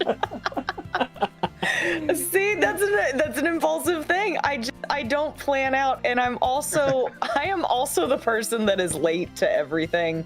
I hate it, but if I can be late to it, I'm gonna be late. And it's not intentional at all. It's I start 4,000 things, kind of like what you were saying, Lone Stone, not starting a bunch of stuff. That's my issue, is I'll start about 300 things and then get maybe 1 or 2 of them things done. That's it. No, there's no in between. It's either there's 400 things started and nothing's done, or there's 400 things started and 2 things are done. There's nothing else. That's And that interesting, may y'all. be... Oh, no, you go. All right, it's interesting how y'all kind of have everything planned out. I have like a general idea of what I'm gonna do every week, and then I work on that spontaneity of like whatever happens, happens. Yep. Exactly. If I'm programming the- something and it doesn't work out the way I want it to, I'm not gonna beat myself up. I'm gonna try to find something Correct. else We'll to try work again on. next week, y'all. Yeah, and then like I just remember in college, like I didn't have my day planned out. Then I'd run into some character, and then he'd be like, "Oh, I write surveys, random surveys. Do you do it for an organization?" No. And then I'll just hang out with him for like 30 minutes, and then I was like, "Wow, I met an interesting guy today. That's interesting. That could be a new connect." It's like I have a willingness to be surprised. I don't know if that's gonna work professionally, but adaptation is important for like when stuff I goes. believe the universe is just complete chaos. Like nothing is. No, I don't believe in fate or anything like that. I believe everything is just a dice roll. Everything. And we just try to make sense of the chaos, right? Yeah. That's what life. I believe that's what life is. It's a miracle we're even here. Yeah. No, I'm kind of in the same mindset. At our PCs or whatever, your phones talking like this, it's a miracle. It's like it's actually crazy. Yeah, that's one believe perspective. finding peace. I believe finding peace among the chaos is important to, like you were saying, Lyma, like being rested. And Naj was saying, take time to do. I believe take time to find peace throughout the chaos. It's really going to help you be rested and manage your time more effectively. Speaking of which, for me, I have got to skedaddle. I genuinely have plans to go frolic in a field I saw earlier this week, and I'm so Go excited. get it. Yes. Get I it. love it. I'm gonna get me a pub some fresh fruit, and just lay there. Yes, sir. Please go get some sun for me. Oh my gosh. Enjoy that nature. Thanks for coming through, God man. dang, yes. Back Yeah, early, no. I'll jump back on. Yes, thank you so much for being here, dude. Thank you. Thanks for Yeah. having me. Y'all keep doing y'all greatness. Awesome to see y'all community out here. We appreciate y'all. Yes, Dude, sir. thank you. Safe out there. Bye. Peace, Bri, man. are you quoting Fast and Furious? I've never seen those movies. What the fuck? Live my life a quarter mile at a time. At the end of the day, what's most important to me is my family. Goes and getting freaking suicide, freaking car crash and shit, freaking, with all these freaking bad other riders and shit. Fast That's- and family. Dude, Rick is segueing right into the 5th question about belief systems, man. I think you yeah. did that Wow. on purpose. I did not actually. I'm just looking at that now. That's crazy. Yeah, so yeah, Oh, we'll go into Ooh. it. So we'll go into belief systems and what we give meaning to, why it's important to write your own narratives for life. This is one I definitely want to go first on. Mainly just as far as just writing your own narratives. Because I wrote this question. Everything that you are is based on a set of belief system and narratives that you've learned since you were little. We all get, and it's a very harsh word to say, but we all get slightly indoctrinated to believe a certain amount of things because our parents, depending on what their belief systems are, they believe that's the best way for us to navigate life. And when you get older, it can be hard if you want to live a certain way, but your belief systems don't correlate with what you actually truly want to be on the inside. So writing your own narratives is important, and it's not about what anybody else thinks, except if it's good for your life. If you're not harming anybody or harming yourself, it's important to have a good set of narratives and belief systems that serve you in life.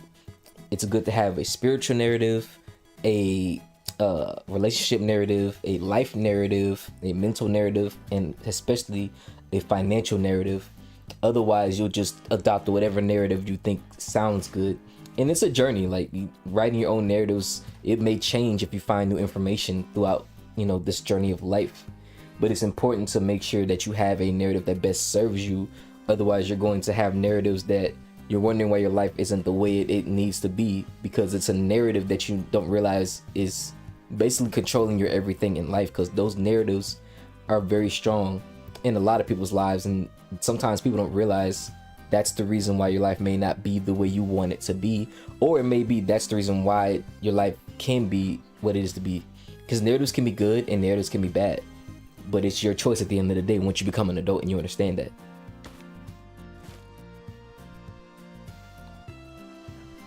Wow, I like that. God, and I wish I like mine. I'm trying to think of how to word this. If somebody else wants to go real quick, they can. I gotta figure out how to word mine properly to where it doesn't come off as stupid, I guess. Nah, it's no stupid answers, man. There's no such thing as stupid answers. No. Like I said, like the greatest thing you can give someone and receive from somebody is gratitude. Because in the end, like that's all really, it's all you really want in life is, for gratitude. Yep. To be grateful of the people around you. And, just be it's not hard to find goodness out there, and although it may seem like it with how the world is looking, but yeah, again saying I believe everything is just random and there's no predetermined anything for anything. I believe life is what you make it. Mm-hmm. And I guess, and then it costs nothing to be nice again. Yep. And I find it a little interesting sometimes that people need doctrines to tell them that. I don't feel like that's.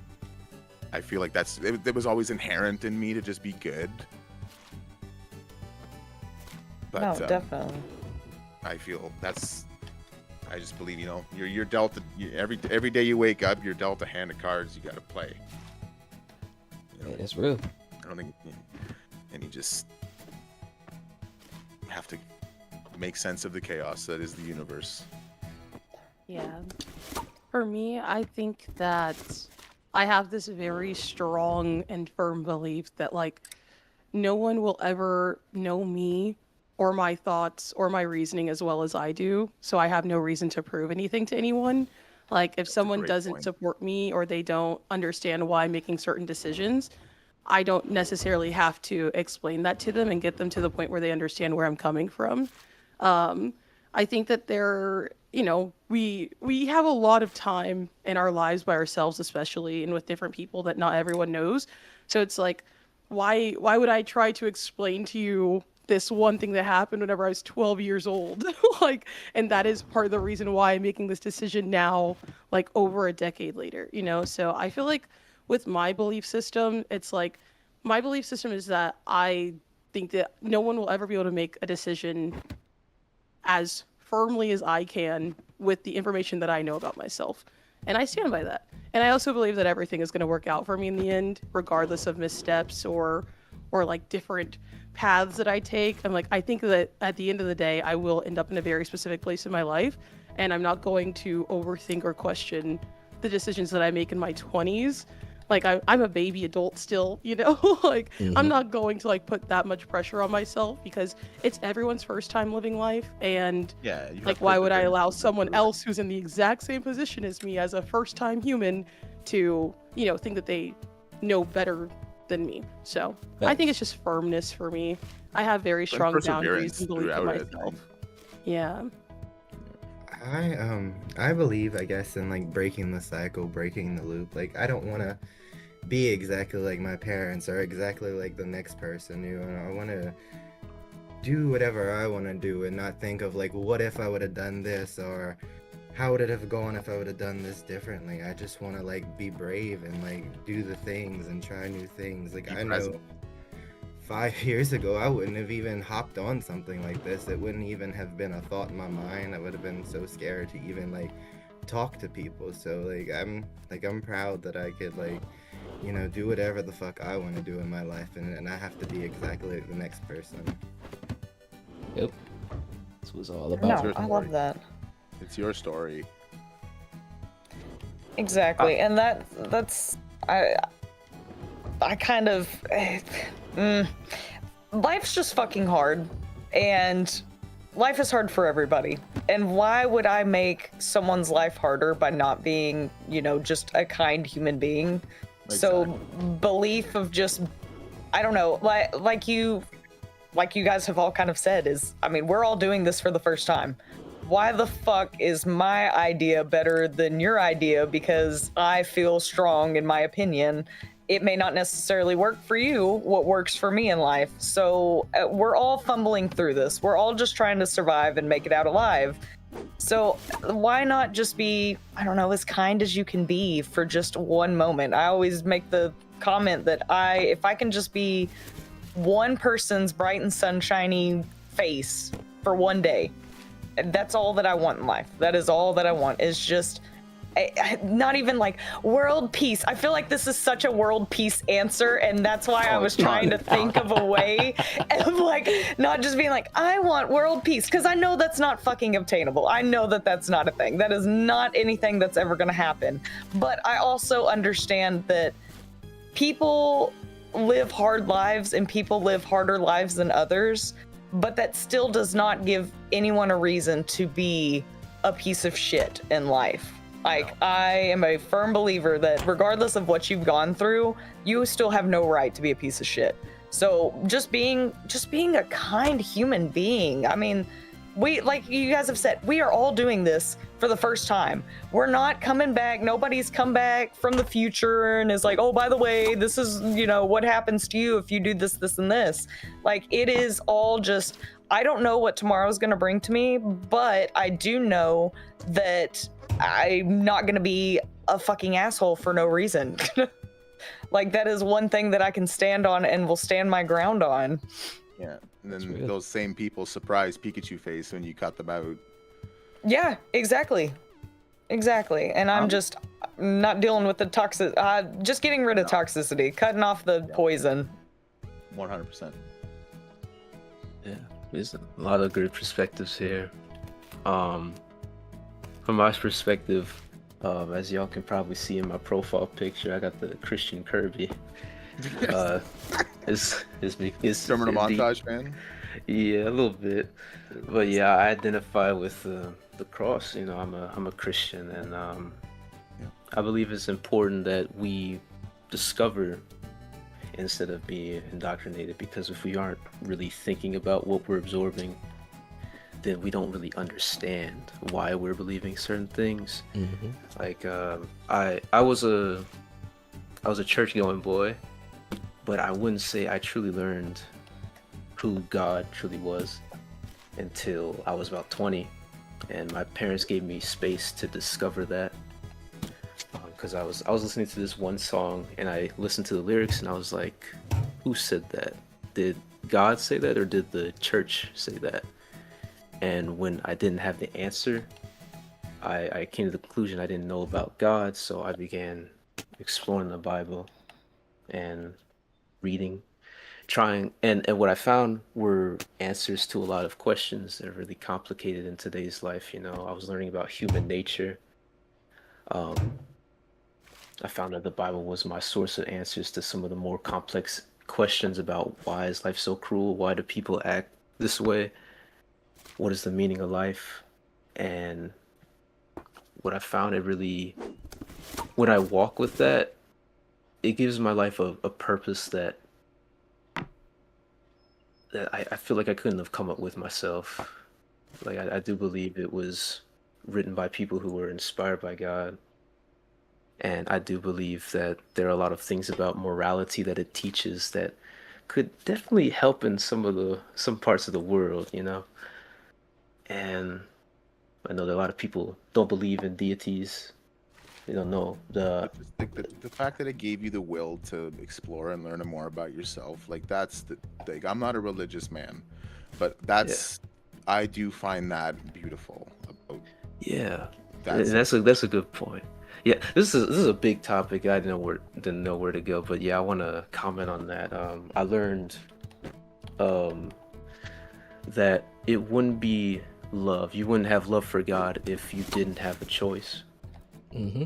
That's the importance of free will. You are choosing. You're making the decision to pick God over doing what you want to do or following this other God. Like, it wouldn't be love if we didn't have choices. That's my argument for God. But yeah, I just find that having something to believe in that you can quote and that you can read through, discover, learn with community, I find it very important, and I really resonate with it because it's about loving, and I've learned that we were designed to serve.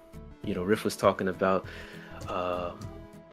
gratitude being something that's free. It's free to give. It's free to give, and it's the greatest currency you can receive from somebody. Yeah, values like that go directly against selfishness, living for ourselves. Yeah. Which the Bible often argues against. I feel like a lot of aspects of our culture inspire us to think only about ourselves and not about the other person.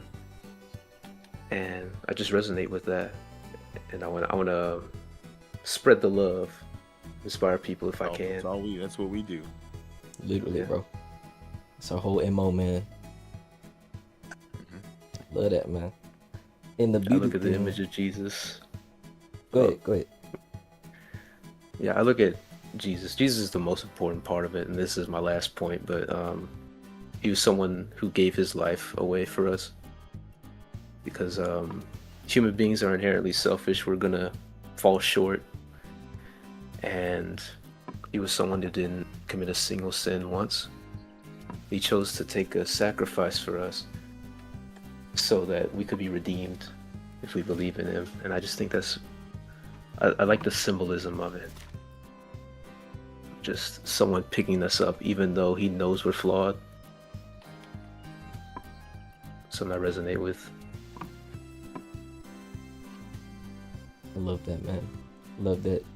And I was about to say the main thing that I really do love is that because we all have different belief system and narratives, man, we can all learn something from each other that we can, if there's something that resonates with you, we all can take in what we've all learned from one another and use it to grow, even if we don't have the same type of do the same type of thing.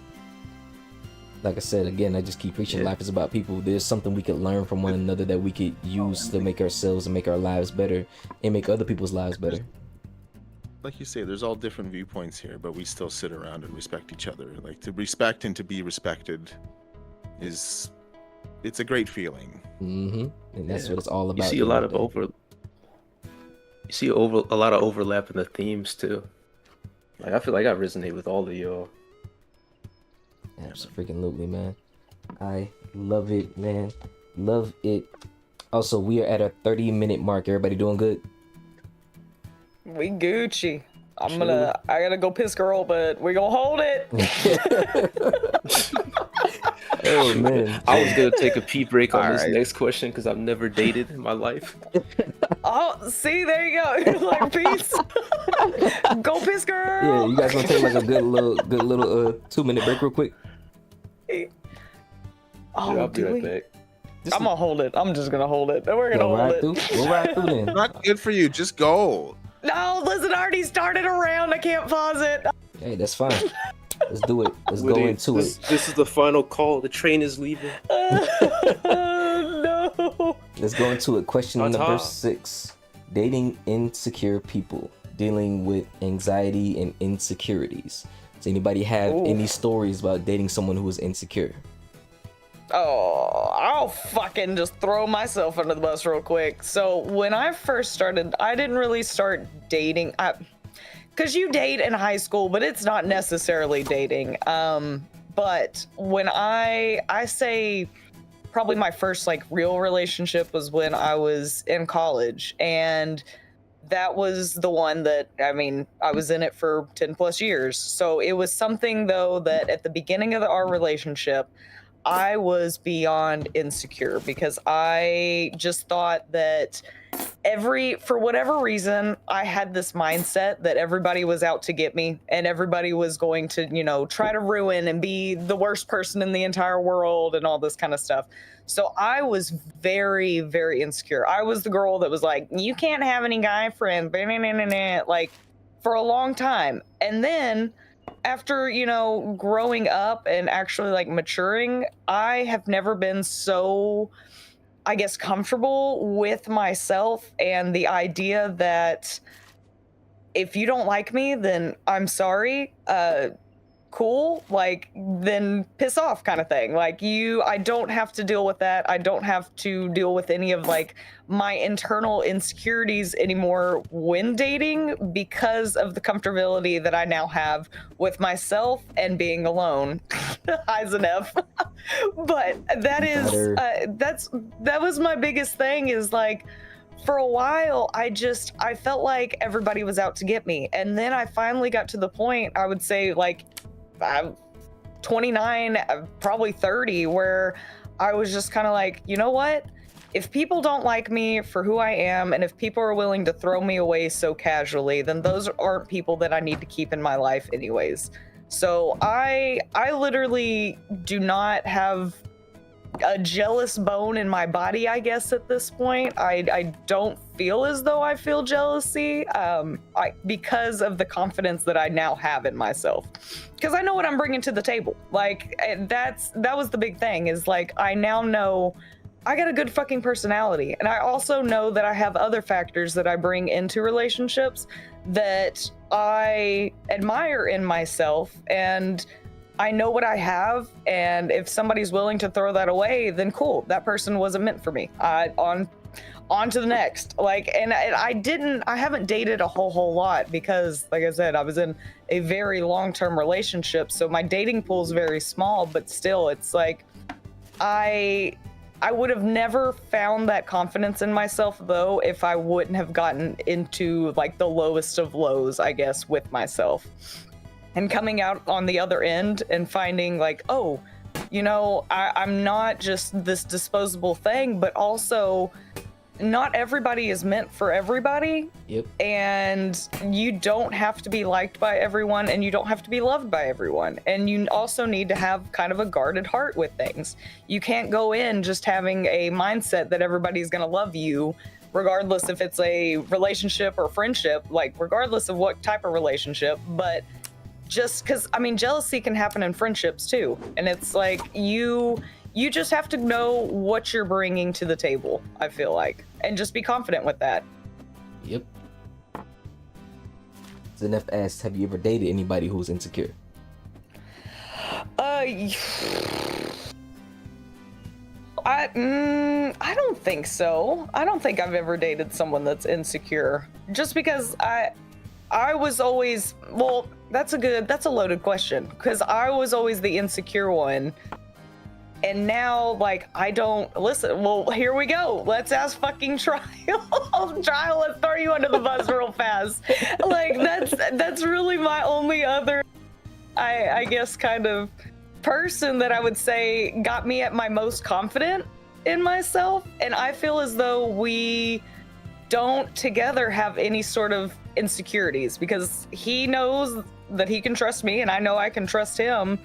And also he understands that if we're not, you know, watering each other's garden or catering to each other or doing anything to help each other out in life, then that's not, it just needs to end. It doesn't mean that it was a bad relationship or anything, and it doesn't mean that that's a negative, but sometimes you outgrow people and you can't always predict that. He just works here. I know. I was waiting for him to say that, Zenef. That's dope, man. That's dope. And you know, I wish both of y'all the best. I hope you guys have the most lucrative long-term relationship, man. That's what it's all about at the end of the day. Yes, thank you. Same. I'll try. Yes, sir. Yes, sir. I can't really say the women were they had stems of insecurities within them, but like it had nothing to really do with me because like I was never really the type of dude to even like try to be like a player or anything like that. I was just, if I'm focused on one girl, I'm focused on one girl. Now, like, you know, is this thing where like when you have a woman, for some reason all the women automatically want to get at you for some weird reason. So I've had that, and then like they thought that because I was being friendly with the girl, like that was me trying to flirt with them. It's like, nah, like this is either my friend or this is just some girl I'm just having a casual conversation with. So like if I'm with you, I'm not concerned about anybody else. So I never really considered myself a jealous person, because like you can't control what somebody is going to do or what they're not going to do. If they're going to cheat, they're going to cheat. All you can do is control yourself at the end of the day. And if they do something to hurt you, that just shows you that you need to walk away. That's the best advice that I ever got from like my parents, as far as if anything were to happen in a relationship that isn't serving you anymore, the best thing to do is just walk away from a person that isn't serving you. But for the most part, most of the insecurities that people had, most of the women that I had insecurities with, it had to do with something with internally with them. And I would always tell them, like, if there's anything wrong, you can just communicate with me. Now, certain people who have insecurities, they really don't know how to express that, and they don't know how to have that conversation without being destructive. And I'm the type of person where it's like, if we can't have a conversation like adults without you yelling and screaming, we don't need to be talking, period. So it just got to a point with me, like, if you show me that you don't want me around, I'm just not gonna be around you. So I didn't really have that many like experiences with like dating insecure folks, but the ones I have had, when we had, because I'm the type of person where like it's just been in me where people feel so comfortable they'll start telling me their deepest, darkest feelings and everything. I realized that it's really just whatever they have going on within them, and I can't, you know, fix that for you. All I can do is be there to support you the best way I can. And it's really up to the individual to do that. Even when I had my own insecurities or anything like that, I realized that it was up to me to fix that. It's not this woman's responsibility to fix this issue I have internally about myself. She could sit here and say great things about who I am and how I feel every day, but until I feel that way about myself, it will never be true in my mind. So, yeah. No, exactly. No, I and feel just like I talk. Oops, sorry. oh no, you go ahead and go, dude. I was just about to start going on a ranting. And stop me now. I feel like in my content, I'm pretty open about like my previous relationships. So this is pretty easy for me. Like, Yeah. I definitely have been with people who are insecure, and I've also been like the insecure person.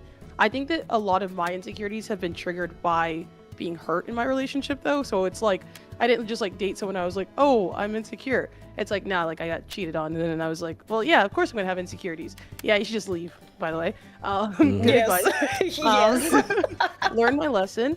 But yeah, I definitely have been with people that are insecure, and I think that another thing that's kind of off-putting for a lot of men that I'm with is like my personal autonomy. Like, I moved out of my parents' place, was like, I'm never moving back, and I've just been like working ever since. Like, I'm a firm, as long as I can hold my own, then I can incorporate other people in my life. So I feel like sometimes the insecurity isn't even like, oh, you have guy friends, or oh, you're in content. I think it's more like, oh my god, you like don't need me. And I try to like get people to understand that it's not a bad thing. I'm like, yeah, I mean, like, I'm not dependent on you, but it doesn't mean I don't love you. But yeah, those situations are always interesting, especially as someone who like works so hard, and like a lot of my attraction for other people is how hard they work as well, because like I want to be around people that are similar to me and like have the same work ethic as me, because you know the people that you surround yourself with are a reflection of you, and you know they either grow with you or they like pull you in a different direction. So I always find that really important in my life to have. Heck yes. No, I love it. Like, and there is nothing more attractive than having a guy, girl, whatever, be a hard worker. I don't think people necessarily look at that nowadays. It's kind of like, oh, are you attractive? Oh, are you this and this? No, I don't give a fuck what you look like, honestly. That is the last thing that I even care about is looks. I am more concerned about, are you going to be dragging me down with what I'm trying to accomplish in life? Or are you going to be the person that I'm going to have to baby? And I'm not. I've dated a man-child, and that is probably the worst thing that you could ever do to yourself is date a man-child. Yes. Do not do it. Oh my god. No, and that's sad. I mean, it's sad because the person will not necessarily ever grow out of that because they're constantly going to be fed the idea that being this way is okay. And it may be for some girls. Some girls may love that. Some girls may want somebody that they can take care of, but that is not me at all. I am very, like I said, I'm very confident in what I bring to the table. And so if it doesn't align with what I believe, then sorry. Like, I don't care how long we've been dating, how deep of a relationship it is. If you are no longer serving me purpose and not monetary or anything like that, but just in my life in general, then I don't need that. I don't need that in my life because I'm comfortable. I believe in the importance of bringing peace into people's lives. Yes. The moment you start like disrupting like the other person's peace for no good reason, then that's when I start to Bye, Felicia. not, like you say, not need you. Yeah, it's just like I don't need you. I cut off a family member recently. It's just like there's the peace does not exist anymore. No relationship is worth your sanity, man. It's actually no relationship. It's actually pain to be with that person now. Mm-hmm. Yeah. No No, relationship exactly. is worth Believe it. in the importance of peace you bring into the other's lives. No. Trial, I'm not going to talk shit about you, so you don't have to leave. Jesus. Just read that. He's such a good sport, man. I also, Never change who you know- are for anybody either. Like never. Yes. Only change unless you want to change. Don't let I feel somebody like else with that- insecure like want to make you change for them. Yep. Yeah, I feel like don't let someone's insecurities change you. But I feel like whenever you're with the right people and they're like, hey, I'm noticing that you keep talking about this thing that you say you want to do. You're not following through with yourself. I feel like those people are really nice. People who hold you accountable and like push you to do the change that you already Absolutely. want to do. I love those people. Like Shout how out to you Witty, guys, you're the like how best. Witty needs to It's an start uploading her VODs uncomfortable more. Yeah, it's an I'm uncomfortable trying. conversation to be like, hey, like, yeah, I mean, that was me with like me and my ex. He was like, oh, I want to like get stronger. I want to be like buff. And I would be like, okay, you say it. Work out, dude. Yeah, put in the work. Thank you. Go to the gym. Yeah, like I'll like follow up. I'll be like, okay, when was the last time you went to the gym? He was like, wow, am I not good enough? I'm like, that's not it. You just say it all the time. I'm like pushing you to be better. Like I can only do so much for you. Zanef said, I can fix them. Zanef's like, I can fix her. But- I can fix her. Oh, yes. God dang. Don't be a Home Depot person, ladies and gentlemen. Don't do it. No.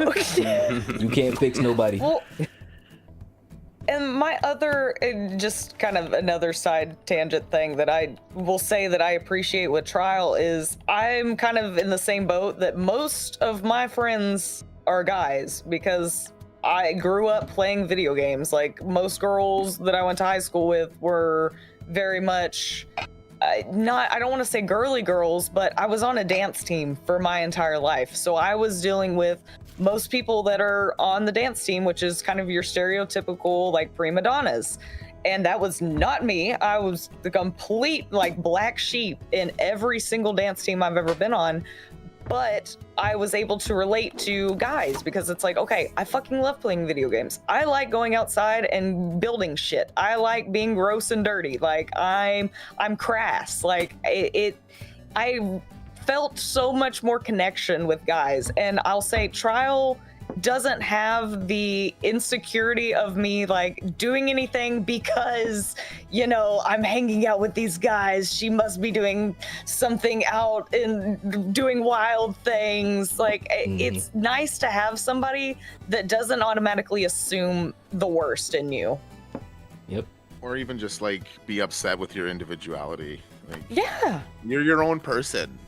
Like, just let if being your own person, doing the things you like makes other people insecure, then that's not on you. That's on them. Yeah. I was saying that the other day on stream too. I was like, my next relationship, like, I want you to go on that boys trip. Leave. Like, get out. God, Get away yes. from me Like, for go a bit. do something.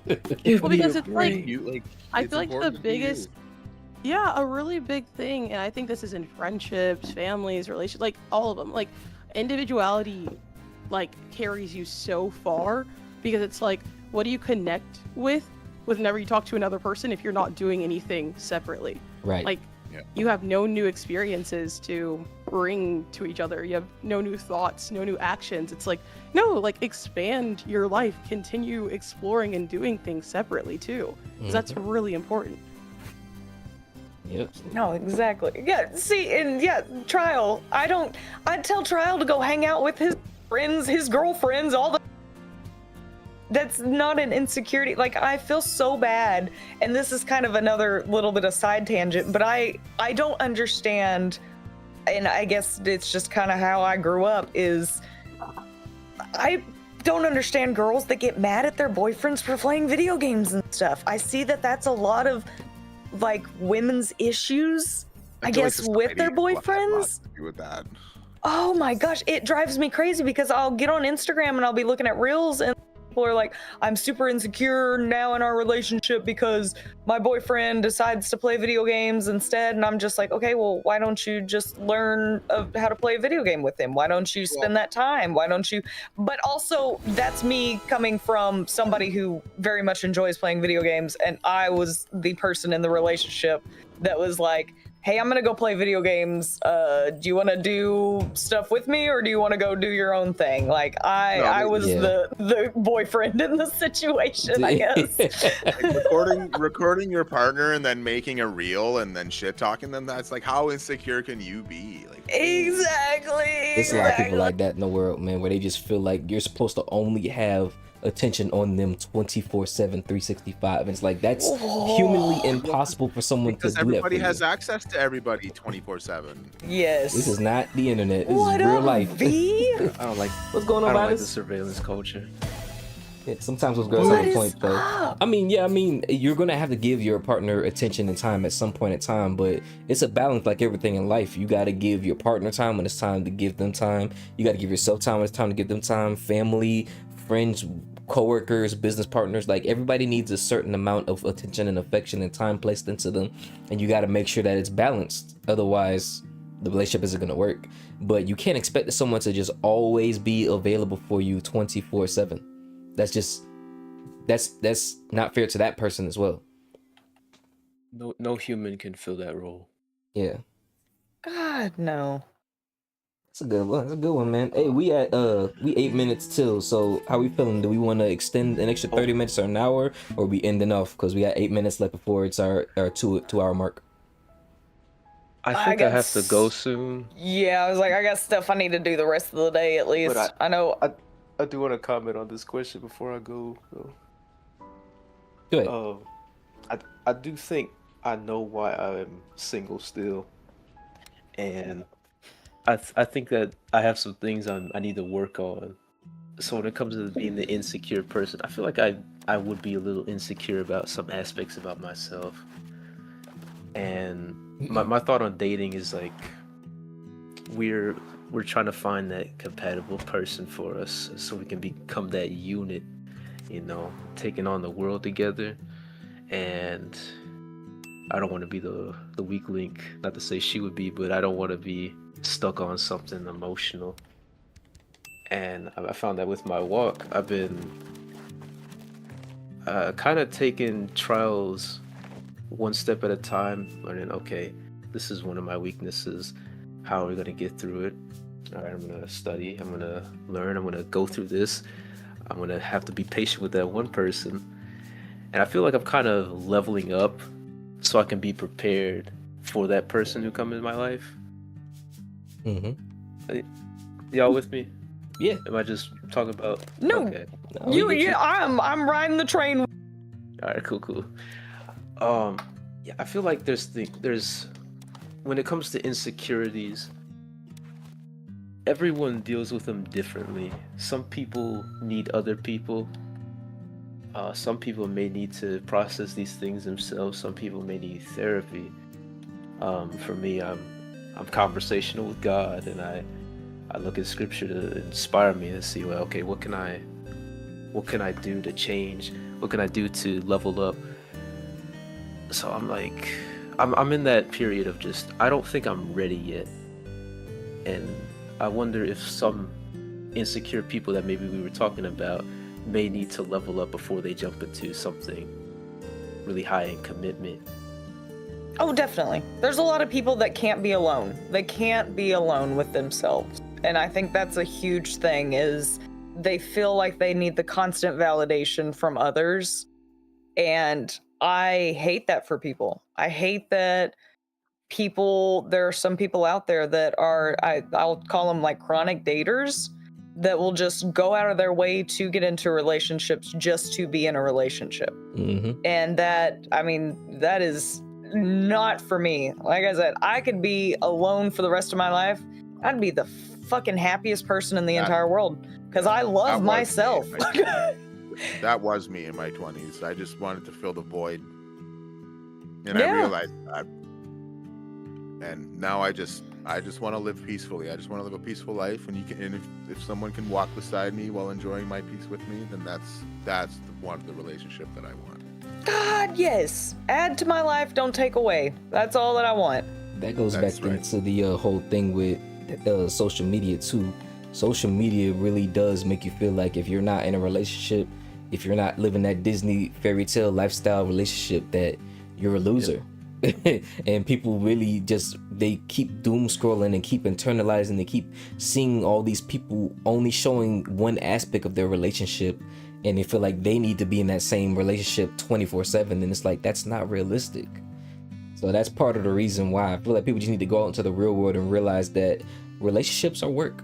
Whether it's a marriage, a friendship, a co-worker, a boyfriend, girlfriend, a fiance, it's all going to be work. It's not going to be always easy. You guys aren't always going to see eye to eye, and it's important to have your own life outside of that person, so you're not so wrapped up on everything they're doing. Like Kai said, you go have your own life, so the way you can come back and actually showcase things to the when you love, because when you love somebody, you want to teach them all the things that you've learned to help them better their lives. It's important to have a good life, man, to have a life outside your partner, and also important to make sure that you know how to balance relationships. It's not always easy, and not everybody always gets it right, but it's like I said, it's our first time on this planet. We can't get everything right first time. Oh, what up, Justin? Welcome back in. Justin Bieber, what's up, man? Yes, we got Sleazy. I hear some of the best relationships. The philosophy to have is to serve the other instead of thinking about what can I get out of this relationship. Exactly. Like if you're both giving to each other, it's symbiotic. You're not really, you're not greedy. You're not looking at things. You're not. It's just mutual. Reciprocity, man. I want to make you happy. Yes, reciprocity.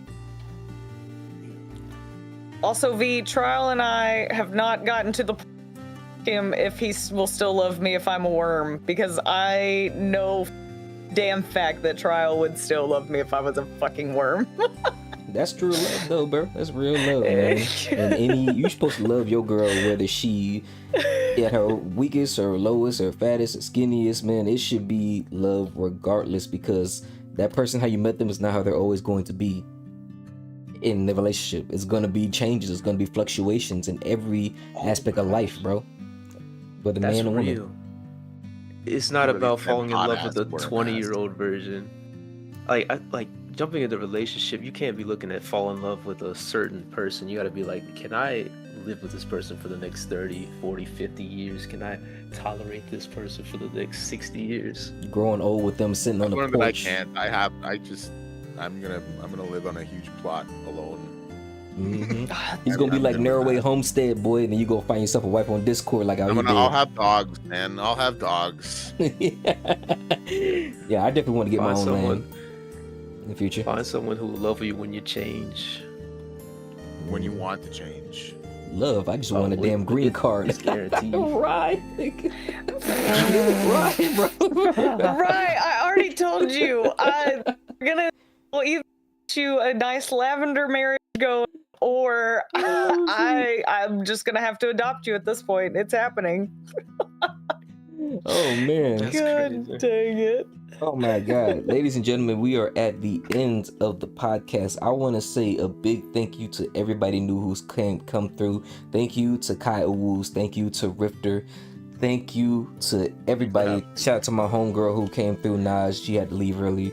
I appreciate you all for taking time out of your day to be part of this, and I hope you guys will enjoy the VOD. You are a part of history in the making. We are going to have 100 freaking episodes soon, and I'm excited that you guys have been a part of this journey, man. Thank you so much. You guys are always welcome back if you ever want to come back on the podcast with new information or just to chat with us again, bro. You guys are amazing creatures. Thank you so much. Hell It was nice meeting you all. yes. No, same. Thank you, thank you. It's nice to meet always nice to meet interesting people. Kai, are you Fuck yes. streaming? Are you streaming later today, Kai? I am. Yes. Ooh. So yes, I'm What going we to playing? Hold up. give her a shout out real quick. We're doing Reanimal with my friend Sarby. Oh Yeah. my god, I I'm love very scared. that game. Mhm. Holy shit, it is fantastic, my dude. Scared. Oh, it is so fantastic. You are absolutely gonna love it. And I'm gonna give a shout out to I'll Rifter. trust you. I'll take your word for it. Right, you are not gonna marry my mom. Get out of my mom's DM. That's terrible. What is happening in your chat room? Oh, that was Streamer University, man. That's funny, Mike. Hell yeah. Hell yeah. Hell yeah, bro. I don't know if you see Dang it, Kai on my Rye. stream, but I have this thing where it shows clips of everybody's streams. So it pulled up one of the clips that somebody made of you when you was at Streamer U. I saw Funny Mike. That was cool. Oh, that's funny. And follow the homie Rifter. And I'm definitely gonna make sure to shout out Alex, and I'm gonna shout out Witty. Everybody's getting shouted out today, man. I appreciate you all. While the shout outs are going, does anybody want to have any closing statements? Say anything, I don't care. Within reason, don't say nothing stupid. I know. I was like, don't end it on a stupid ass note, please. Thank you, Rick. We are designed to serve people. Serve your community well. God Yes. bless. Just be kind out there. We all need it. God yeah, like I said, life's too fucking hard. Why make it miserable? Mhm. What the fuck? Who is playing? Alex, did you do that? No, Defiant. God damn it, Defiant. With your fucking sounds. And as the wisdom Yes, of Z Fighter says, kindness costs nothing. So always be kind to people. No matter what you're going through, no matter if they're being unkind to you, kindness goes a long way. Yep. Oh my gosh. Wait, V, what do you mean by dropping all other links, Twitch links? Oh, I'm dropping Like everybody's. shout-outs? Yeah, I was doing Oh. shout outs for everybody in my Discord. So if anybody who's on my not Discord, but my stream, anybody who's on my stream, you guys can follow everybody. Everybody's links is in there. So definitely give these guys a follow. They're all amazing creatures. And yeah, I wish one of y'all was streaming so that way I could Cool raid into fucking one of y'all. beans. Is anybody gonna continue streaming? Um, Anybody who's still live, you continue streaming. I can raid into you. I I'm gonna go live a little later tonight. I'm gonna finish this round of Night Rain, so I'm gonna chill on here for I'd like to maybe, finish Yakuza 0. yeah, I'll be here another like 15-20 minutes. I'll raid into you, bro. I got you. Yas.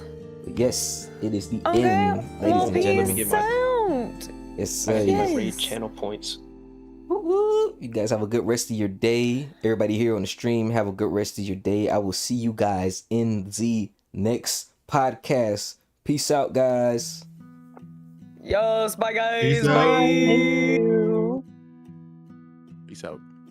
Yeah, you guys go ahead and leave the call. I'm still on for a little bit so I can get rated in the Woody. Toodles. Bada boom, bada bing, baby.